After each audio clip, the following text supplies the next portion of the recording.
يسألونك عن الأهلة قل هي مواقيت للناس والحج وليس البر بأن تأتوا البيوت من ظهورها ولكن البر من اتقى وأتوا البيوت من أبوابها واتقوا الله لعلكم تفلحون.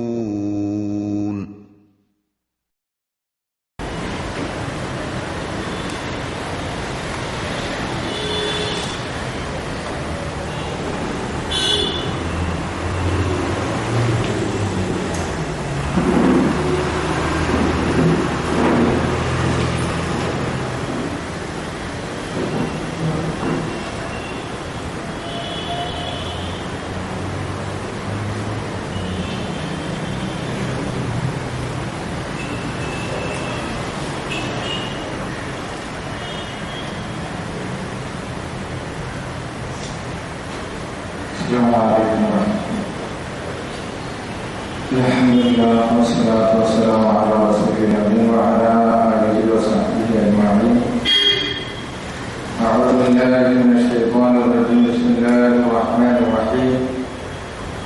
Yas'alunaka 'anil ahillah qul hiya mawaqitu lin-nasi wal hajj falaysa al-birru bi an ta'tul buyuta min zuhuriha walakinnal birra man ittaqa wa'tul buyuta min abwabiha wattaqullaha la'allakum tuflihun.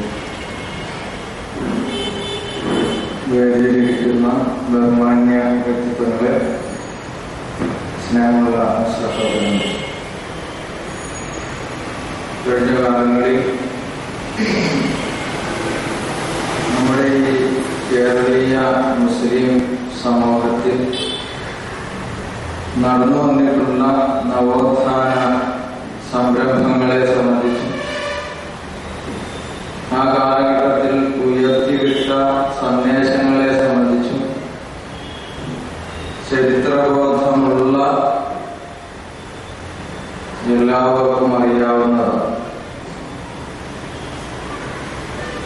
മതരംഗത്തും വൈജ്ഞാനിക രംഗത്തും സാമൂഹ്യ സാംസ്കാരിക രംഗത്തുമൊക്കെ മുസ്ലിം സമൂഹത്തിന്റെ ഉത്ബുദ്ധതയ്ക്ക് വേണ്ടിയുള്ള പരിശ്രമങ്ങളാണ് ആ കാലഘട്ടത്തിൽ നടന്നിട്ടുള്ളത്.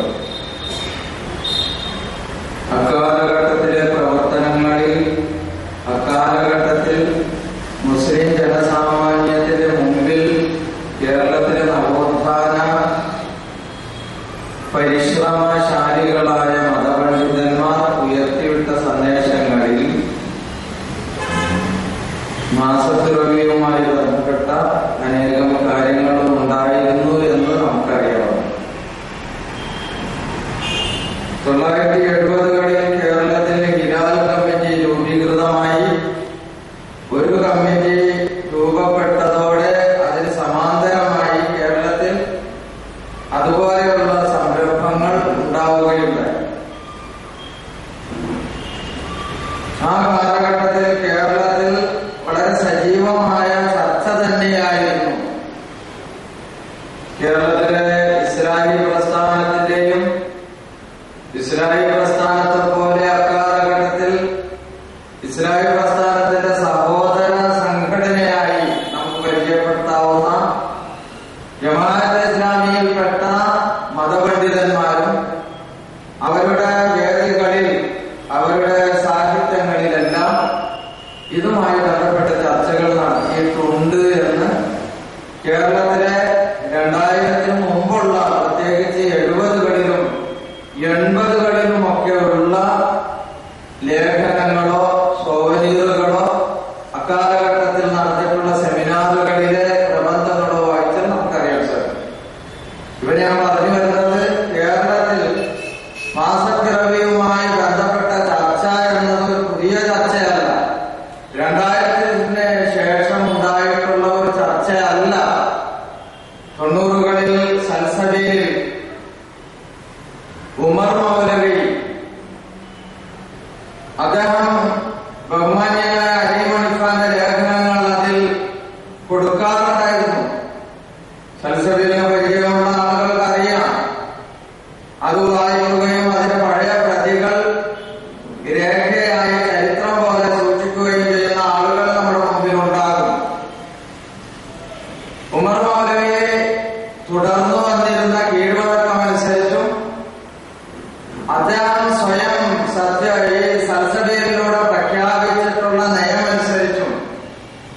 ഇസ്ലാമിക വിരുദ്ധമെന്നോ നിരക്കാത്തതെന്നോ അദ്ദേഹം കാണുന്ന മനസ്സിലാക്കുന്ന സംഗതികളെ അദ്ദേഹം എതിർക്കുകയും ആ എതിർപ്പ് അദ്ദേഹത്തിന്റെ ലേഖനങ്ങളിലും പ്രസംഗങ്ങളിലും അദ്ദേഹം പ്രകടിപ്പിക്കുകയും ചെയ്തു. പക്ഷേ ബഹുമാന്യനായ അലി മണിഫാന്റെ ലേഖനങ്ങളെ അദ്ദേഹം ഖണ്ഡിക്കുകയോ അതല്ലെങ്കിൽ അതിനോട് ഏതെങ്കിലും നിരക്ക് വിയോജിപ്പ് രേഖപ്പെടുത്തുകയോ ചെയ്തുകൊണ്ടായിരുന്നില്ല ആ ലേഖനങ്ങളൊക്കെ പ്രസിദ്ധീകരിച്ചിരുന്നത്.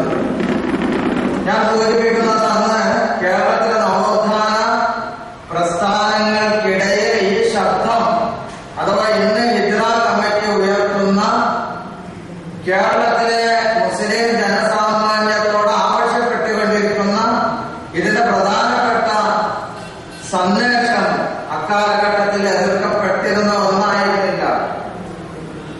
അതിനെ സ്വാഗതം ചെയ്യാൻ തയ്യാറായിരുന്നില്ലെങ്കിൽ പോലും അതിനെ എതിർക്കാൻ തയ്യാറായിരുന്നില്ല എന്നതാണ് വസ്തുത.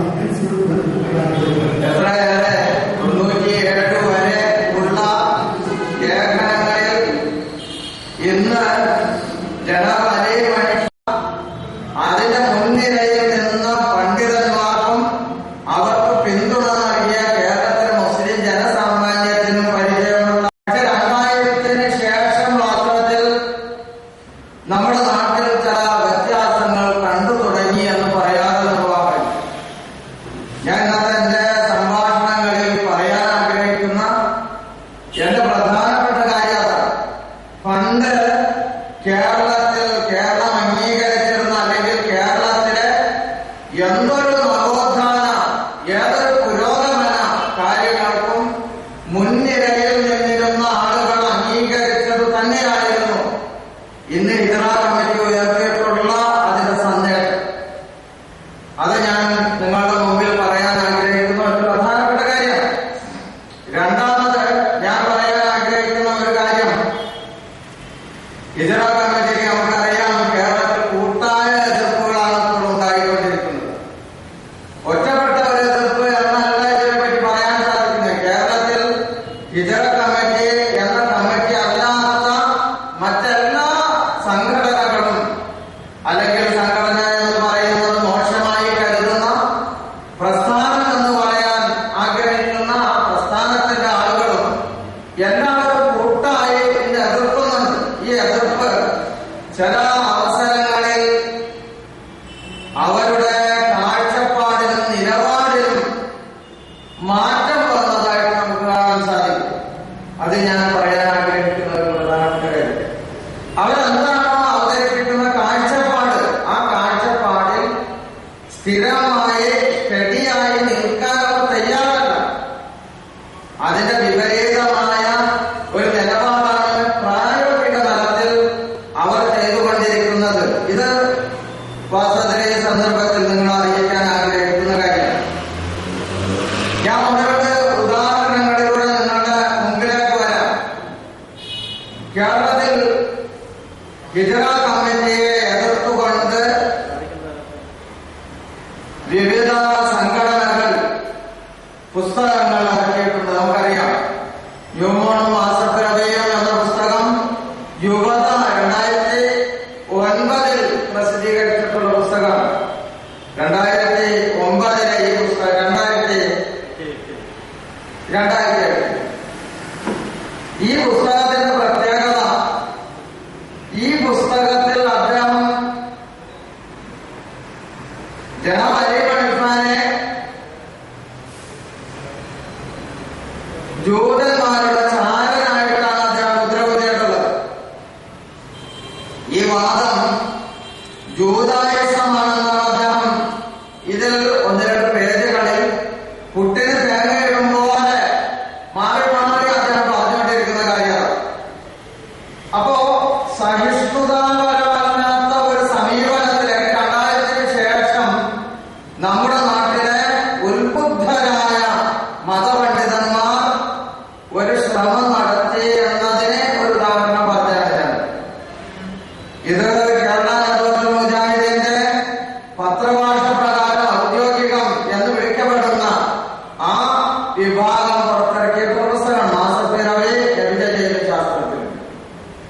ഈ പുസ്തകത്തിലും ഹിജ്റ കമ്മിറ്റിയെ അല്ലെങ്കിൽ ഹിജ്റ കമ്മിറ്റിയുടെ ആശയങ്ങളെ ജൂദായിസം എന്ന് പറയാൻ പഠിച്ചിട്ടില്ല.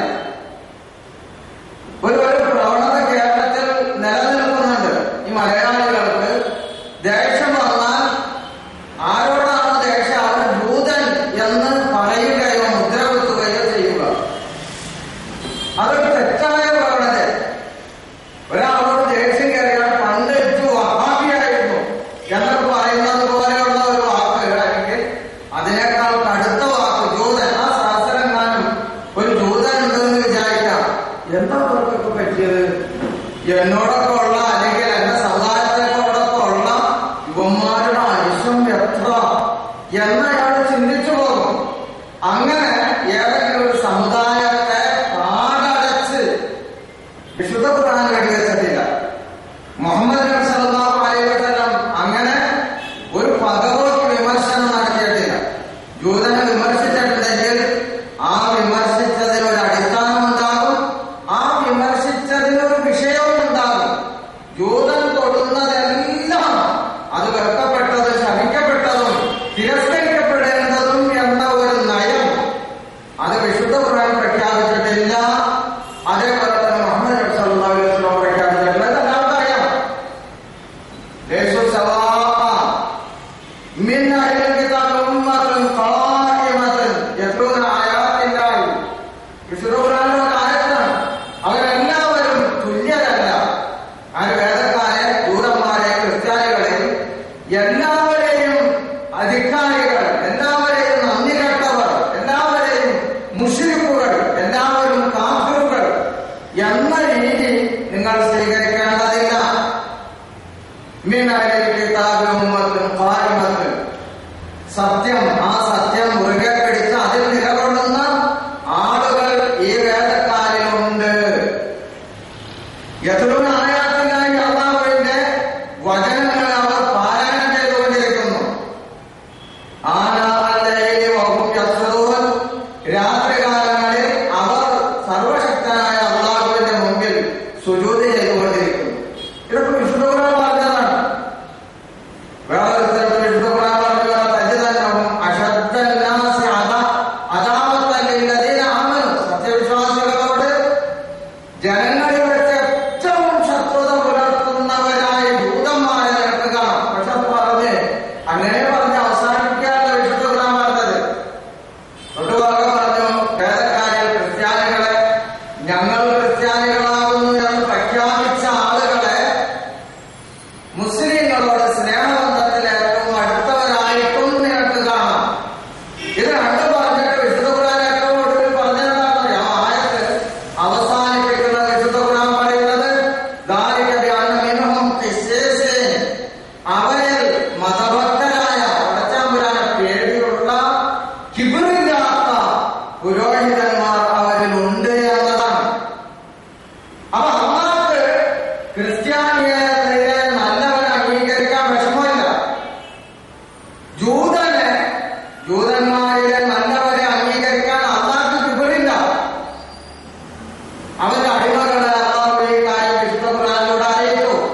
എന്നിട്ട് ഈ വിശുദ്ധ ഖുർആൻ വിശദീകരിക്കേണ്ട മുഹമ്മദ് നബി സല്ലല്ലാഹു അലൈഹി വസല്ലം ഇതിന് വിരുദ്ധമായി ജൂതനെല്ലാം നിങ്ങളുടെ ശത്രുവാണ് എന്ന് നിലക്കുള്ള ഒരു പരാമർശമോ അല്ലെങ്കിൽ അങ്ങനെ ഒരു സമീപനമോ നടത്തിയിട്ടില്ല. അത് ഞാൻ ഇടയിൽ പറയുന്ന ഒരു കാര്യം. ഇപ്പൊ നമ്മുടെ ഈ കേരളത്തിൽ ഒരാളെ ആദ്യം തന്നെ എതിർക്കപ്പെടാൻ ഉപയോഗിക്കുന്ന ഒരു ശൈലി എന്താണെന്ന് വെച്ചാൽ നാട്ടിലെ മാസിനെ, നമ്മുടെ നാട്ടിലെ മുസ്ലിം ജനസാമാന്യത്തെ ഇവർ ജൂതന്മാരുടെ ചാരന്മാരാകും. നോക്കി, ഈ പുസ്തകത്തിലെ ഒരു പേരിൽ അദ്ദേഹം പറയാം,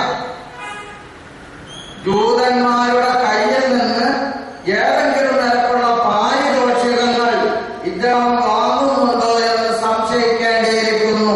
ഈ പുസ്തകത്തിൽ എഴുതിയിട്ടുള്ളതാണ്. അതാ ഞാൻ പറഞ്ഞത്, സഹിഷ്ണുത 2000-ന് ശേഷം മാറിയിരുന്നു. അതായത് പറഞ്ഞ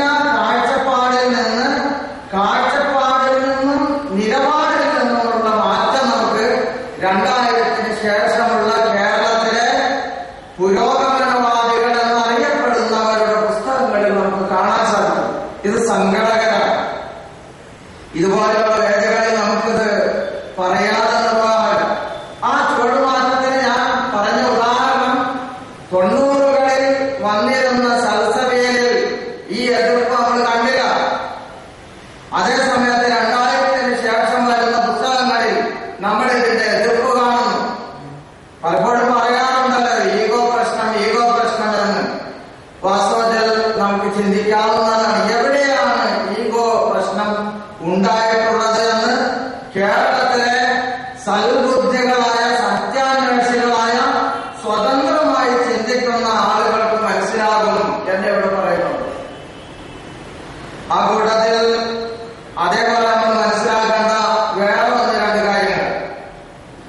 നമ്മുടെ ഈ പുസ്തകങ്ങൾ നമ്മൾ പരിശോധിച്ചാൽ ഈ പുസ്തകങ്ങളിൽ ഏറെക്കുറെ ഒരേപോലെ വാദിച്ചിട്ടുള്ള അല്ലെങ്കിൽ ഉന്നയിച്ചിട്ടുള്ള ആരോപണങ്ങൾ, ഒന്ന്, ഈ വാദം പുത്തൻവാദമാണെന്നാണ്. ഹിജ്റ കമ്മിറ്റി കേരളത്തിലെ ജനങ്ങളോട്, കേരളത്തിന് പുറത്തുള്ള മുസ്ലിം ജനങ്ങളോട്, ലോകത്തോട് തന്നെ, ലോകത്തിന്റെ വിവിധ ഭാഗങ്ങളിൽ മുസ്ലിങ്ങളിൽ നിന്ന് അസ്ട്രോണമേഴ്സ് എന്ന പേരിൽ അറിയപ്പെട്ടവരോ ആ രംഗത്ത് പ്രവർത്തിക്കുന്ന ആളുകൾക്ക് ഏതെങ്കിലും തരത്തിൽ സഹായം നൽകുന്ന ലീഡർഷിപ്പ് അവകാശപ്പെടാൻ സാധിക്കുന്ന ആളുകളോ ആരൊക്കെയുണ്ടോ ഈ ആളുകളോടെല്ലാം രേഖാമൂലം, ഇമെയിൽ മൂലം, അതേപോലെ തന്നെ നേരിട്ട് അവരുമായി ഇന്റർവ്യൂ നടത്തിയൊക്കെ ഹിജ്റ കമ്മിറ്റിയും അതുമായി ബന്ധപ്പെട്ട പ്രവർത്തകരും, പ്രത്യേകിച്ച് ബഹുമാന്യനായ അലിമണിഫാനും പറഞ്ഞിട്ടുള്ള സംഗതി എന്താണോ ആ സംഗതിയെ എതിർക്കുന്ന ആളുകൾ പറഞ്ഞതിലെ ഒരു പ്രധാനപ്പെട്ട പോയിന്റ് ആ ആശയം പുതിയ ആശയമാണ് എന്നതാണ്. അതായത് അതിനുവേണ്ടി അവർ പറഞ്ഞു 1400 വർഷങ്ങളായി തുടർന്നു വരുന്ന നമ്മുടെ ഈ കീഴ്വഴക്കത്തിന് വിരുദ്ധമാണ് ഹിജ്റ കമ്മിറ്റി ജനങ്ങളോട് പറയുന്നത്. ഒരു കാര്യമാണ്. രണ്ടാമത്, വിശുദ്ധ ഖുർആനിന്റെയും ഹദീസിന്റെയും നസ്സുകൾക്ക് വിരുദ്ധമായിട്ടുള്ള കാര്യമാണ് ഹിജ്റ കമ്മിറ്റി ജനങ്ങളോട് പറയുന്നത്. മൂന്നാമതായി, ശാസ്ത്രീയമായി അസംഭവ്യമായ, അസാധ്യമായ, അഥവാ ലോകമെമ്പാടുമുള്ള മുസ്ലിങ്ങൾക്ക് ഹിജ്റ മാസങ്ങളെ അല്ലെങ്കിൽ ഇസ്ലാമിക മാസം എന്ന് പറയുന്ന അറബി മാസങ്ങൾ, ആ മാസങ്ങളെ ഏകീകരിക്കാൻ സാധ്യമല്ല, ഭൂമിയുടെ ഗോളാകൃതിയാണ് തടസ്സം എന്നാണ് അവർ വാദിച്ചുകൊണ്ടിരിക്കുന്നത്. അപ്പൊ ഈ തരത്തിലുള്ള പ്രധാനപ്പെട്ട 3-4 പോയിന്റുകളാണ് വാസ്തവത്തിൽ ഈ പുസ്തകങ്ങളിൽ ആകെ പ്രതിപാദിക്കപ്പെട്ടിട്ടുള്ളത്. അപ്പൊ ഇത് പറയാൻ കുറെ ആയത്തുകളും അതേപോലെ തന്നെ ഹദീസുകളും മുൻഗാമികളായ കുറെ പണ്ഡിതന്മാരുടെ കൗലുകളും ഒക്കെ അവർ എടുത്തുദ്ധരിച്ചിട്ടുണ്ട്. ഞാൻ അതിന്റെ പരസ്പര വിരുദ്ധമായി അവർ പ്രഖ്യാപിച്ചിട്ടുള്ള ചില സംഗതികൾ, അതേപോലെ തന്നെ പ്രായോഗികമായി സ്വയം നടപ്പിൽ വരുത്താത്ത സംഗതികൾ, അതേപോലെയുള്ള ചില കാര്യങ്ങൾ സൂചിപ്പിക്കാനാണ് ആഗ്രഹിക്കുന്നത്. നമുക്കറിയാം, വിശുദ്ധ ഖുർആനിലെ 2-ാമത്തെ അധ്യായത്തിൽ 189-ാമത്തെ ആയത്തിൽ വിശുദ്ധ ഖുർആൻ പറയുന്നു, യസ്അലൂനക അനിൽ അഹില്ല, അഹില്ലത്തിനെ സംബന്ധിച്ച് അവർ നിന്നോട് ചോദിക്കുന്നു. ഈ അഹില്ലത്തെ, ഹിലാൽ എന്നതിനെ നമ്മുടെ പുതിയ പുസ്തകങ്ങളിൽ എഴുതിയിട്ടുള്ളത്, ഈ പുസ്തകത്തിൽ പറയുന്നത് ഹിലാൽ എന്നതിനെ നമ്മുടെ മണിക്കാനും കക്ഷികൾ അല്ലെങ്കിൽ ഹിജ്റ കമ്മിറ്റിക്കാർ ന്യൂമൂൺ എന്ന അർത്ഥം കൊടുത്തു. ലോകത്താരും ഹിലാൽ എന്ന് പറഞ്ഞാൽ ന്യൂമൂണാണെന്ന് പറഞ്ഞിട്ടില്ല. അതുകൊണ്ട് തന്നെ പച്ചയായ ഖുർആനിന്റെ ദുരർത്ഥവും ദുർവ്യാഖ്യാനവുമാണ് മണിക്കാനും കൂട്ടരും നടത്തിക്കൊണ്ടിരിക്കുന്നത്. അത് സാധാരണഗതിയിൽ പറഞ്ഞുകൊണ്ടിരിക്കുന്നതാണ്. പക്ഷെ ഞാൻ പരിശോധിച്ചു ഇംഗ്ലീഷിന്റെ പരിഭാഷകളിൽ, ആ പരിഭാഷകൾ ഏറെക്കുറെ 9ഓളം പരിഭാഷകൾ, ആ 9ഓളം പരിഭാഷകളിൽ ഞാൻ കണ്ടിട്ടുള്ളത് എല്ലാത്തിനും ന്യൂമൂൺസ് എന്ന അർത്ഥമാണ് കൊടുത്തിട്ടുള്ളത്. സഹീഹ് ഇന്റർനാഷണൽ, അതേപോലെ തന്നെ ഖാലിദ് ഷൗക്കത്ത്, അബ്ദുള്ള യൂസുഫ് അലി, തഖിയുദ്ദീൻ ഹിലാലി, അഹമ്മദ് അലി, പിക്താർ, അതേപോലെ തന്നെ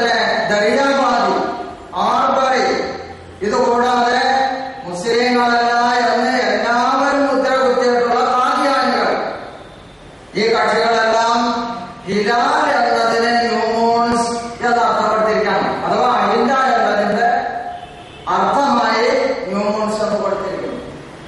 അപ്പൊ ഒരു കാര്യം വളരെ വ്യക്തമാണ്, അത് കരുതി കൂട്ടി ഇങ്ങനെ ഹിജ്റ കമ്മിറ്റി നൽകിയ ഒരർത്ഥമോ അതുമല്ലെങ്കിൽ ഒരു ദുരർത്ഥമോ ദുർവ്യാഖ്യാനമോ അല്ല എന്ന് പറയാൻ വേണ്ടിയിട്ടാണ്. അതെന്താണ് എന്ന് വേറെ വിശദീകരിക്കണം.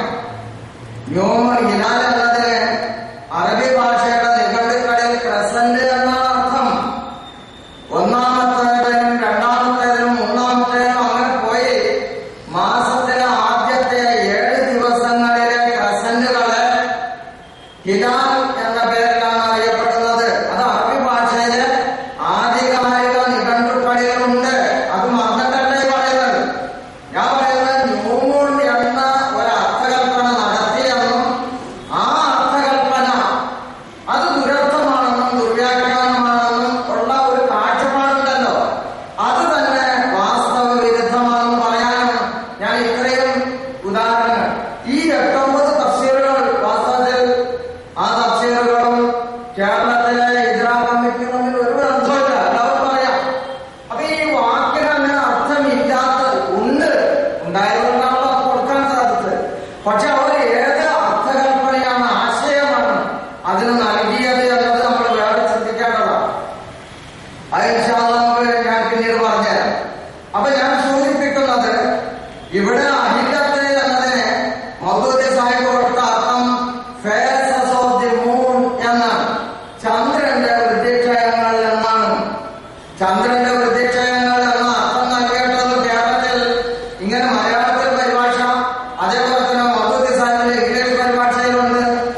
അതേപോലെ തന്നെ ചന്ദ്രപ്പിറവികൾ എന്ന അർത്ഥം മലയാളത്തിലെ മലയാള പരിഭാഷയായ ഖുർആൻ അമാനി മൗലവിയുടെ തഫ്സീറിലും അതേപോലെ തന്നെ ചെറിയ മുണ്ടത്തിന്റെയും കുഞ്ഞു പറപ്പൂരിന്റെയും ഖുർആൻ തഫ്സീറിലൊക്കെ അത് കൊടുത്തിട്ടുണ്ട്.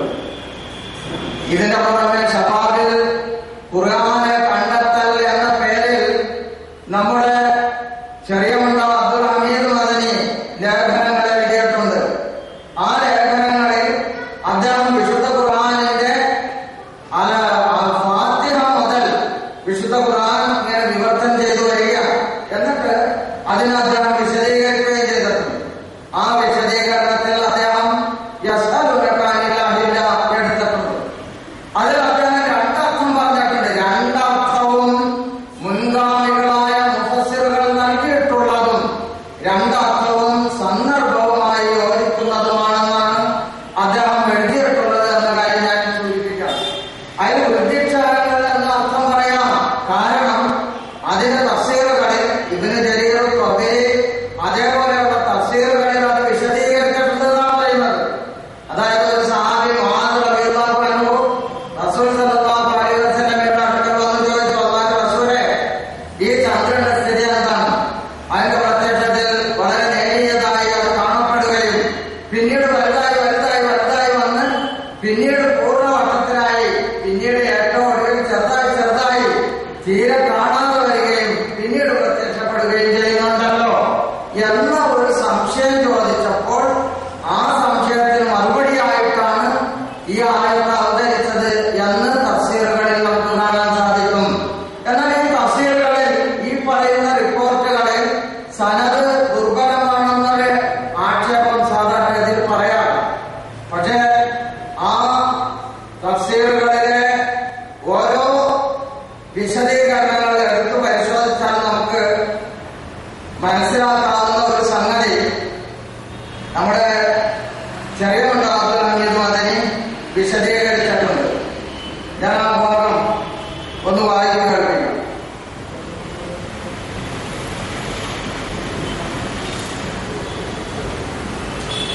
ഹിലാൽ എന്ന പദത്തിന്റെ ബഹുവചനമാണ് അഹില്ലത്ത്. അതിനാണ് ഇവിടെ ചന്ദ്രക്കലകൾ എന്ന് തർജ്ജമ നൽകിയത്. ഹിലാൽ എന്ന പദം കൊണ്ട് പ്രധാനമായി ഉദ്ദേശിക്കപ്പെടുന്നത് അദ്ദേഹം പറഞ്ഞിട്ടുള്ളതിലെ ചില അബദ്ധങ്ങളും വാസ്തവത്തിൽ നമ്മൾ മനസ്സിലാക്കി പോകേണ്ടതുണ്ട്. ഞാൻ പറയാം. ഓരോ ചാന്ദ്രമാസത്തിലെയും 29-ാമത്തെയോ 30-ാമത്തെയോ ദിവസം സന്ധ്യക്ക് പശ്ചിമ ചക്രവാളത്തിൽ ദൃശ്യമാകുന്ന ചന്ദ്രക്കലയാണ്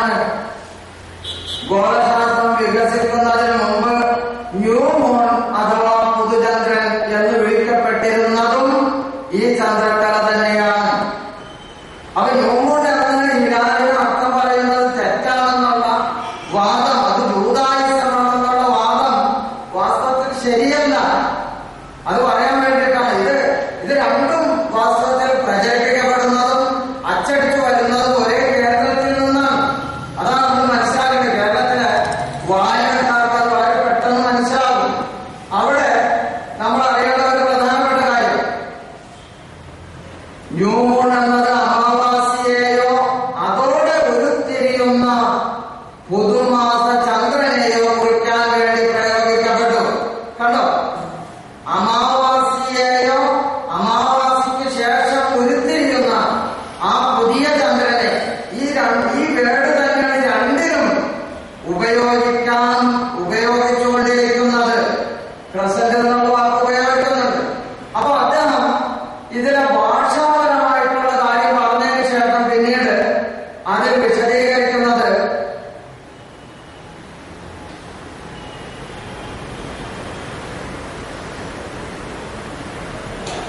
അധിക വ്യാഖ്യാതാക്കളുടെയും അഭിപ്രായ പ്രകാരം വിശ്വാസികൾ നബി സല്ലല്ലാഹു അലൈഹി വസല്ലമയോട് ചോദിച്ചത് ചന്ദ്രന്റെ വൃദ്ധിക്ഷയങ്ങളെ സംബന്ധിച്ചാണ്. അപ്പൊ നമ്മുടെ മുമ്പിൽ അല്ലാഹു പറയുന്നത് ചന്ദ്രന്റെ വൃദ്ധിക്ഷയങ്ങളെ സംബന്ധിച്ചാണ്. ഈ വ്യാഖ്യാനം വാസ്തവത്തിൽ ഒരു പുതിയ വ്യാഖ്യാനമല്ല എന്ന് പറയാൻ വേണ്ടി ഞാൻ സാന്ദർഭികമായി ഒരു ചെറിയ ഉദാഹരണം തന്നു തന്നെ ഉള്ളൂ. അതിൽ പറയുന്നത് എന്താണ്? ഈ ചന്ദ്രന്റെ വൃദ്ധിക്ഷയങ്ങളെ സംബന്ധിച്ച് അള്ളാഹു എന്താണ് മറുപടിയായി പറയുന്നത്? പ്രവാചകരെ പറയുക, അത് ജനങ്ങൾക്കുള്ള തീയതികളാണ്. പക്ഷെ നമ്മുടെ തഫ്സീറുകളിൽ മലയാളത്തിൽ എഴുതി വച്ചിട്ടുള്ളതും ഇപ്പോഴും പറഞ്ഞുകൊണ്ടിരിക്കുന്നതും അർത്ഥം തെറ്റായ അർത്ഥം. ഞാനത് അടിവരയിട്ട് പറയുകയാണ്. നമ്മുടെ മദീനി സാഹിബും അതേപോലെ തന്നെ ഫാറൂഖ് തിരൂരങ്ങാടി, ഈ രണ്ടുപേരും അതേപോലെ തന്നെ ഇതിനെ എതിർക്കുന്ന ആളുകളും മവാഖീത്തുൽ ലിന്നാസി എന്നുള്ള ആ ആയത്തിന് അർത്ഥം കൊടുക്കുന്നതിൽ അപാകതയുണ്ട്. അടിവരയിട്ട് പറയാം, അതിൽ അപാകതയുണ്ട്. അതിൽ 2011 ഈ കോഴിക്കോട് MSSന്റെ ഓഡിറ്റോറിയത്തിൽ ഒരു ചർച്ച നടന്നത് നിങ്ങൾക്കറിയാം. ഞാനതിന് ദൃസാക്ഷിയല്ല, നെറ്റിൽ നിന്ന് ഞാൻ ആ ചർച്ച കേട്ടിട്ടുണ്ട്. അതിൽ അവതരിപ്പിച്ചിട്ടുള്ള പ്രബന്ധം ഡൗൺലോഡ് ചെയ്ത് എടുത്ത് ഞാൻ വായിച്ചിട്ടുണ്ട്. ആ പ്രബന്ധത്തിൽ പറയുന്നത് സമയനിർണയത്തിന് എന്നാണ്. മവാഖീത്തുൽ ലിന്നാസ് എന്നതിന് അർത്ഥം കൊടുത്തിട്ടുള്ളത് സമയനിർണയം എന്നാണ് ഒരു സ്ഥലത്ത് അർത്ഥം കൊടുത്തത്. വേറൊരു സ്ഥലത്ത് അർത്ഥം കൊടുത്തത് കാലനിർണയത്തിനുള്ള ഉപാധി എന്നാണ്. നോക്കൂ, നിങ്ങൾ തൊട്ടയം പിടിച്ചതിനും അറബി നിഘണ്ടുക്കളിൽ നിന്ന് ആധികാരിക നിഘണ്ടുക്കളിൽ നിന്ന് ഉദ്ധരിക്കൂ എന്ന് വെല്ലുവിളിക്കുന്ന സ്റ്റേജുകൾ കയറി വെല്ലുവിളിക്കുന്ന ഈ മതപണ്ഡിതന്മാർ ഇവിടെ ഏത് അറബി നിഘണ്ടുവിൽ നിന്നാണ് കാലനിർണയത്തിന്റെ ഉപാധി എന്ന അറബി വാക്ക് എനിക്ക് മലയാളത്തിലേക്ക് ഇങ്ങനെ വിവർത്തനം ചെയ്യാവുന്ന ഒരർത്ഥം അവർക്ക് കിട്ടിയത് എന്ന് ചൂണ്ടിക്കാണിക്കണം. കാലനിർണയത്തിനുള്ള ഉപാധി എന്താണ്? ഈ കാലനിർണയത്തിനുള്ള ഉപാധി നമുക്ക് മനസ്സിലാകുന്നില്ല, അത് വിശദീകരിക്കുകയാണ്. വാസ്തവത്തിൽ ഈ വാക്ക് മീഖാത്ത് എന്നതാണ്. നമുക്കറിയാം, മീഖാത്ത്, ഹജ്ജിന് മീഖാത്തുണ്ട്, എല്ലാവർക്കും പരിചയമാണ്. എന്താണ് മീഖാത്തിന്റെ അർത്ഥം? സുനിർണിതമായ സ്ഥലം എന്നാണ് ആ മീഖാത്തിന്റെ അർത്ഥം. റസൂൽ സല്ലല്ലാഹു അലൈഹി വസല്ലം 4 മീഖാത്തുകൾ ഹജ്ജിന് വേണ്ടി നിർണയിച്ചിട്ടുണ്ട്, എല്ലാവർക്കും അറിയാം. ആ മീഖാത്തുകളിൽ നിന്നല്ലാതെ വേറെ ഒരു ഭാഗത്തു നിന്നോ ഒരു പ്രദേശത്ത് നിന്നോ വേറൊരാൾക്ക് ഹജ്ജിന് ഇഹ്റാം ചെയ്യാൻ സാധ്യമല്ല. എന്താ അത് സൂചിപ്പിക്കുന്നത്? നിർമ്മിത സ്ഥലം, ആ നിർമ്മിത സ്ഥലത്ത് നിന്ന് തന്നെ തുടങ്ങണം. അത് അങ്ങോട്ടുമാകാം, അവിടെയുമാകാം, ഇവിടെയുമാകാം. അങ്ങനെ ഒരു അർത്ഥം മീഖാത്തിന് കിട്ടില്ല. അത് ഏകീകരിക്കണം. അത് ഏകീകരിക്കാം. അത് സ്ഥലവുമായി ബന്ധപ്പെട്ടതാണ്. ഇതേ വാക്കിന് സുനിർണിത സമയം, ഫിക്സഡ് ടൈം, അതിനെയാണ് നമ്മൾ ഡേറ്റ് എന്ന് പറയുന്നത്. ആധുനിക നിഘണ്ടുക്കളിലെല്ലാം മീഖാത്ത് എന്ന വാക്കിന് ഡേറ്റ് അഥവാ തീയതി എന്ന അർത്ഥം നൽകിയിട്ടുണ്ട്, എല്ലാവർക്കും അറിയാവുന്നതാണ്. അപ്പോ ചന്ദ്രന്റെ വൃദ്ധിക്ഷയങ്ങൾ മനുഷ്യരാശിക്ക് തീയതികളാകുന്നു എന്നാണ് വിശുദ്ധ ഖുർആൻ പറഞ്ഞിട്ടുള്ളത്. നോക്കൂ നിങ്ങൾ, അലി മണിഖാൻ അല്ലെങ്കിൽ ഹിജറ കമ്മിറ്റി കേരളത്തിൽ വരുന്നതിന് മുമ്പ് ഇവിടെ ഇറങ്ങിയിട്ടുള്ള പരിഭാഷകളുണ്ടല്ലോ. ആ പരിഭാഷകളിൽ നിന്ന് ഞാൻ വായിക്കാം. മൗദൂദി സാഹിബിന്റെ തഫ്സീറുൽ ഖുർആനിന്റെ വിവർത്തനമാണ് ഞാൻ വായിക്കുന്നത്. ചന്ദ്ര ചന്ദ്രന്റെ വൃദ്ധിക്ഷയങ്ങൾ എക്കാലത്തും ജനശ്രദ്ധ ആകർഷിച്ച ഒരു അത്ഭുത ദൃശ്യമാണ്. തത്സംബന്ധമായ പല ഊഹാപോഹങ്ങളും ആചാരങ്ങളും ജനസമുദായങ്ങളിൽ നടപ്പിൽ വന്നിട്ടുണ്ട്, ഇന്നോളം നടപ്പിലിരിക്കുന്നുണ്ട്. അതിനെപ്പറ്റിയുള്ള അന്ധവിശ്വാസങ്ങൾ അറബികളിലും നിലനിന്നിരുന്നു. ശുഭലക്ഷണങ്ങളും അവലക്ഷണങ്ങളും ചന്ദ്രനോട് ബന്ധിപ്പിക്കുക, തീയതികളിൽ ചിലത് ഭാഗ്യമുള്ളതും മറ്റേ ചിലത് നഷ്ടമുള്ളതുമായി ധരിക്കുക, ഒരു പ്രവൃത്തി ആരംഭിക്കുന്നതിനും വിവാഹ അടിയന്തരത്തിനും മറ്റും നല്ല ദിവസവും ചീത്ത ദിവസവും അന്വേഷിക്കുക, ചന്ദ്രന്റെ ഉദയ അസ്തമയം വൃദ്ധിക്ഷയം ചലനം ഗ്രഹണം എന്നിവയുടെ പ്രത്യാഘാതം മനുഷ്യന്റെ ഭാഗ്യ ദൗർഭാഗ്യങ്ങളെ ബാധിക്കുമെന്ന് ധരിക്കുക തുടങ്ങിയ പലതരം അന്ധവിശ്വാസങ്ങൾ അജ്ഞരായ മറ്റു സമുദായങ്ങളിൽ എന്ന പോലെ അറബികളിലും സ്ഥലം പിടിച്ചിരുന്നു. പക്ഷേ ഈ സംഗതികൾക്ക് എല്ലാം ഉത്തരമായി വിശുദ്ധ ഖുർആൻ പറയണം, എന്നിട്ട് അതിനെ വിശദീകരിക്കണം. അള്ളാഹു അവരെ അറിയിക്കുന്നു, ഏറെയും കുറഞ്ഞുകൊണ്ടിരിക്കുന്ന ഈ ചന്ദ്രൻ നിങ്ങളെ സംബന്ധിച്ചിടത്തോളം പ്രകൃതിയുടെ ഒരു പഞ്ചാംഗമാണ്. പ്രകൃതിയുടെ ഒരു പഞ്ചാംഗമാണ്. മധുരി സാഹിബ് ഇത് അടിമണിക്കാരുടെ വാക്കല്ല, ഇത് ഇന്ദിര ഇലാൽ കമ്മിറ്റിയുടെ വാക്കല്ല. ദുർവ്യാഖ്യാനമാണെന്ന് നമ്മൾ പറയുമ്പോൾ വാസ്തവത്തിൽ നമ്മുടെ തന്നെ സ്റ്റാൻഡ് അപകടകരമാണ്. മൗദൂദിയെ അനുകൂലിക്കുന്ന, മൗദൂദിയെ നേതാവാക്കുന്ന, മൗദൂദിയുടെ ആശയാദർശങ്ങൾ അംഗീകരിക്കുന്ന പ്രസ്ഥാനക്കാരോട് വിനീതമായി നമുക്ക് ഇതിൽ ചിന്തിക്കാൻ വേണ്ടി ആവശ്യപ്പെടാവുന്നത്. അപ്പൊ അദ്ദേഹം പറയണം, ഇത് ഉദിച്ചുയർന്നുകൊണ്ട് ഭൂമിക്കുള്ള സകല ജനങ്ങൾക്കും അവരുടെ തീയതികളുടെ കണക്കറിയിച്ചു കൊടുക്കുന്നു. ചന്ദ്രന്റെ അഹിതത്തുകൾ ആകാശത്തിൽ ഉയർന്നു നിന്ന് ലോകത്തിലെ മനുഷ്യരെ അവരുടെ ഓരോ ദിവസത്തെയും തീയതികളുടെ കണക്ക് അറിയിച്ചു കൊടുക്കുന്നു. ആര് പറയുന്നതാണ്? മധുദി സാഹിബ് പറയുന്നത്.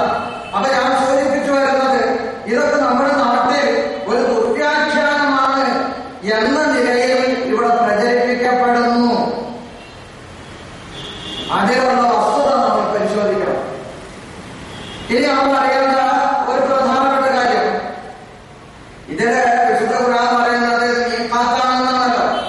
ഖുർആനിൽ നമ്മൾ 2-3 മീഖാത്ത് കണ്ടിട്ടുണ്ടല്ലോ. ഹജ്ജിന്റെ സംഭവം നമ്മൾ പറഞ്ഞു. നമുക്ക് എല്ലാവർക്കും സുപരിചിതമായ മറ്റൊരായത്തുണ്ട്, ഇന്ന യൗമൽ ഫസ്ലി കാന മീഖാത്ത. വിശുദ്ധ ഖുർആൻ പറയുന്നത് എന്താ നമ്മളവിടെ കൊടുക്കാം? ഇന്ന യൗമൽ ഫസ്ലി, തീർച്ചയായും തീരുമാനത്തിന്റെ ദിവസം. ഏതാ തീരുമാനം? മനുഷ്യർ ചെയ്തിട്ടുള്ള പ്രവർത്തനങ്ങളിലെ നന്മകളും തിന്മകളും ഓരോന്ന് വ്യക്തമായി അവർ തന്നെ ബോധ്യപ്പെടുത്തി അല്ലാഹു അതിൽ തൂക്കേണ്ടത് തൂക്കി അവർക്കെതിരെ വിധി തീർപ്പ് നടത്തുന്ന ഒരു ദിവസമുണ്ട്. ആ ദിവസത്തെ സംബന്ധിച്ച് അല്ലാഹു പറയുന്നത് കാന മീഖാത്ത, അത് മീഖാത്താണെന്നാണ്. ഇന്ന് നമ്മുടെ ശവ്വാൽ 1-ാം തീയതി പോലെ ഒരു സ്ഥിരതയില്ലാത്ത ഒരു കാര്യമായിട്ടാണ് അല്ലാഹു മീഖാത്ത് എന്ന വാക്ക് പ്രയോഗിച്ചതെങ്കിൽ ഇന്ന യൗമൽ ഫസ്ലി കാന മീഖാത്ത് അതേ അർത്ഥങ്ങൾ കൊടുക്കൂ. ആ മീഖാത്തിന് അർത്ഥമായിരിക്കും നമുക്ക് മുമ്പോട്ട് തീരുമാനിക്കാൻ പറ്റാത്ത, നിർണയിക്കാൻ പറ്റാത്ത, അങ്ങനെയും ഇങ്ങനെയും ഒക്കെ ആയിത്തീരുന്ന ഒരു സമയമാകുന്നു അത് എന്ന് പറയേണ്ടത്. പക്ഷെ അല്ലാഹു പറയുന്നത് സുനിർണിതമായ ദിവസം എന്നാണ് ആ മീഖാത്തിനെ സംബന്ധിച്ച്. അത് വെള്ളിയാഴ്ചയാണെന്ന് പറഞ്ഞാൽ അത് വെള്ളിയും ശനിയും ഞായറും തിങ്കളും ഒക്കെ ആയി മാറുന്ന ഒരവസ്ഥ ഉണ്ടായാൽ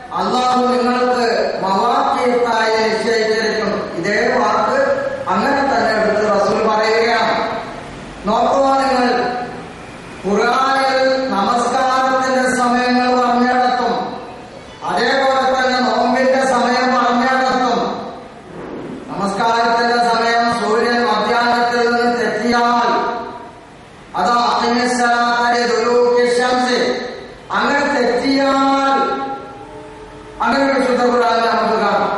വേറൊരു സ്ഥലത്ത് വിശുദ്ധ ഖുർആനിൽ പറഞ്ഞത് കുലൂ വശ്റബൂ ഹത്താ യതബയ്യന ലക്കുമുൽ ഖൈത്തുൽ അബ്യദു മിനൽ ഖൈത്തിൽ അസ്വദി മിനൽ ഫജ്ർ ഹത്താ യതബയ്യന. വിശുദ്ധ ഖുർആൻ ഉപയോഗിച്ചിട്ടുള്ള വാക്കാണ്. നിങ്ങൾ പരിപൂർണമായിട്ട് ബോധ്യമാകണം. നോക്ക്, കർമ്മശാസ്ത്ര ഗ്രന്ഥങ്ങളിൽ മുഴുവനും പരിപൂർണമായ ബോധ്യത്തിന്റെയും യഖീനിന്റെയും കാര്യം നിരവധി സന്ദർഭങ്ങളിൽ സൂചിപ്പിക്കപ്പെട്ടിട്ടുള്ള കാര്യമാണ്.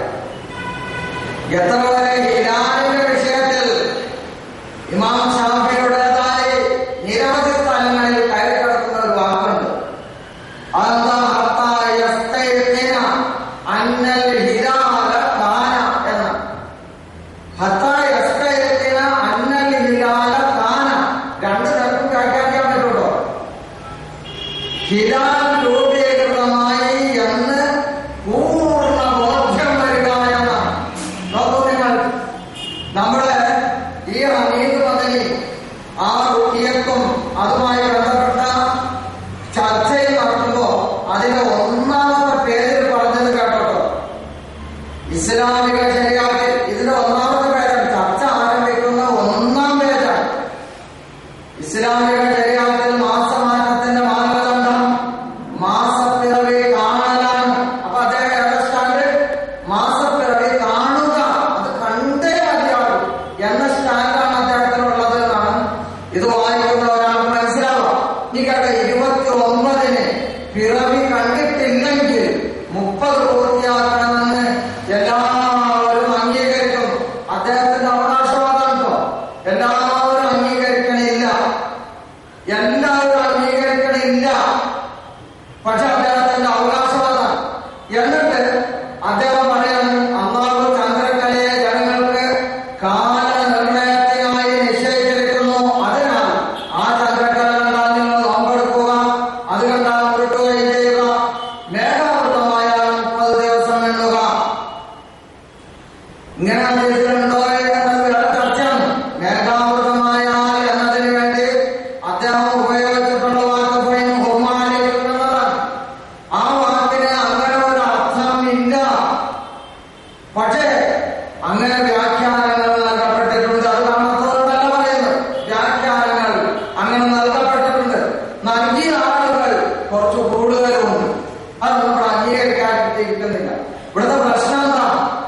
അടുത്ത പാരഗ്രാഫിൽ അദ്ദേഹം പറയുന്നു, എന്നാൽ മുതലും അബുൽ അബ്ബാസ് ഇബ്നു ഖുതൈബ പോലെയുള്ള വളരെ ചെറിയ ഒരു വിഭാഗം പണ്ഡിതന്മാരുടെ അഭിപ്രായം മാസപ്പിറവി ഉണ്ടായാൽ മതി എന്നാണ്.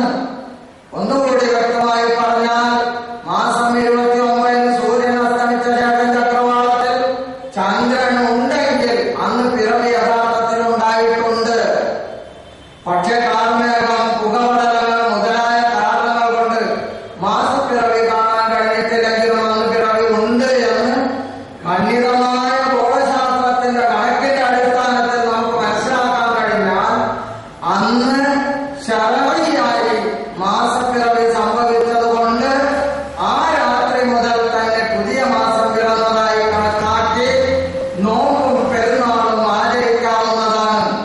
ഈ തത്വമാണ് മാസപ്പിറവി നിശ്ചയിക്കുന്നതിൽ ഗോളശാസ്ത്ര കണക്ക് അവലംബിക്കാമെന്ന് പറയുന്ന മേൽപ്പറഞ്ഞ പണ്ഡിതന്മാരുടെ ന്യായം. ഇതിനെ നാം പൂർണ്ണമായും തള്ളിക്കളയുന്നില്ല. അവിടെയാണ് പ്രശ്നം.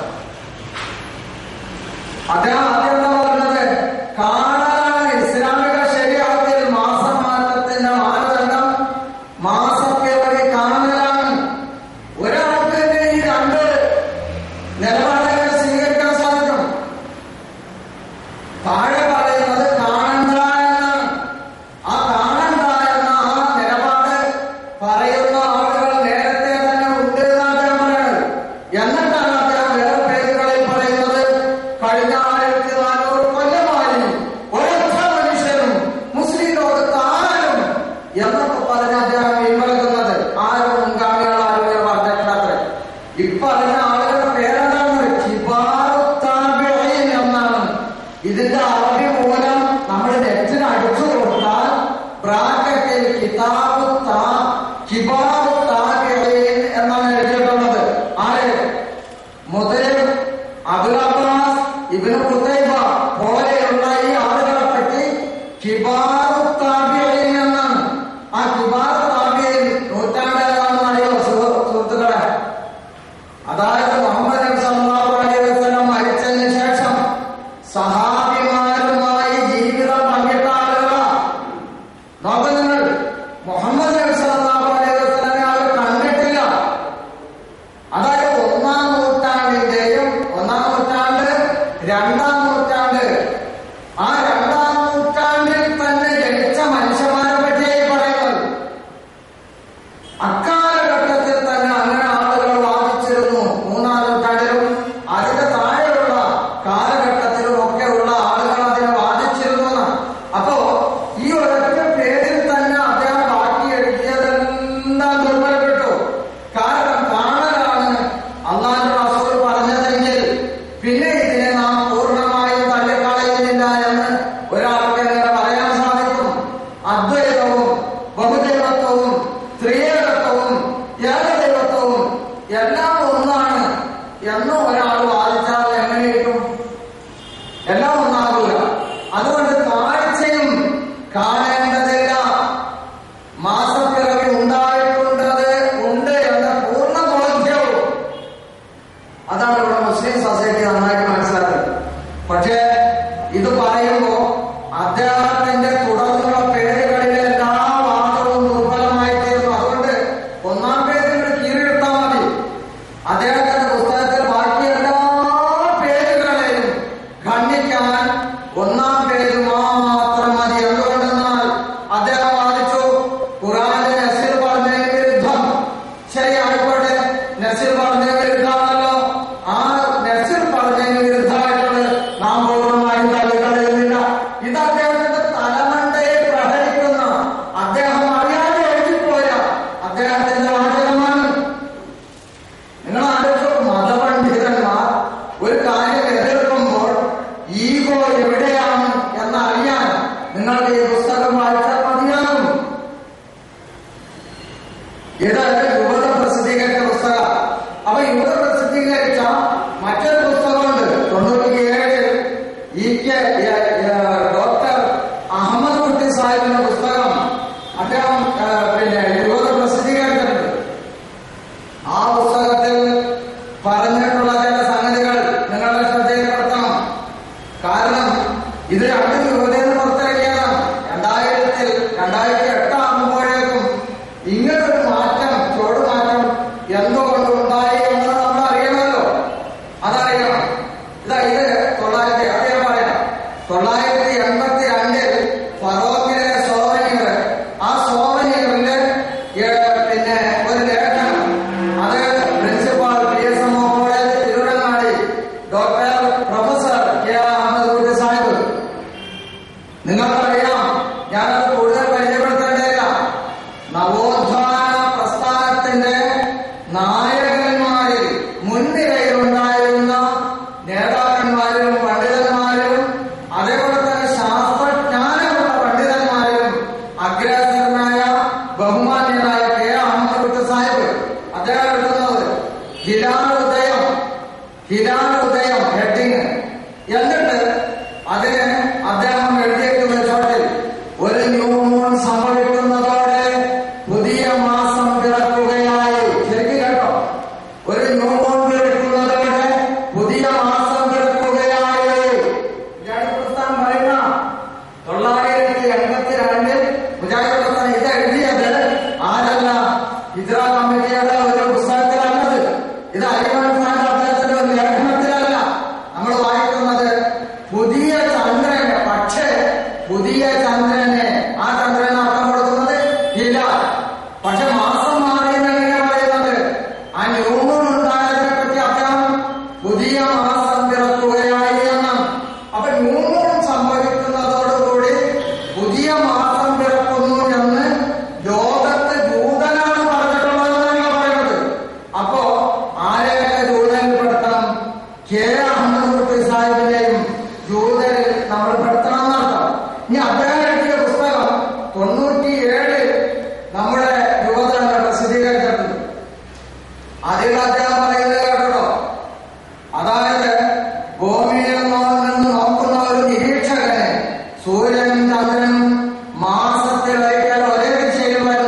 വേർതിരിവ് എങ്ങനെയാണെന്ന് നന്നായി മനസ്സിലാക്കേണ്ടത് ആവശ്യം.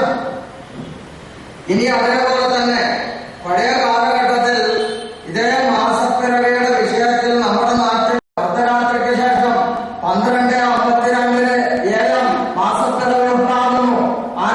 ഇത് പണ്ട് പറയാൻ, അച്ചടിച്ചു വിടാൻ, മത്തങ്ങ വലുപ്പത്തിൽ അച്ചടിച്ചു വിടാൻ ധൈര്യമുണ്ടായിരുന്ന 1:07 PM മാസപ്പിറവി സംഭവിക്കുന്നു.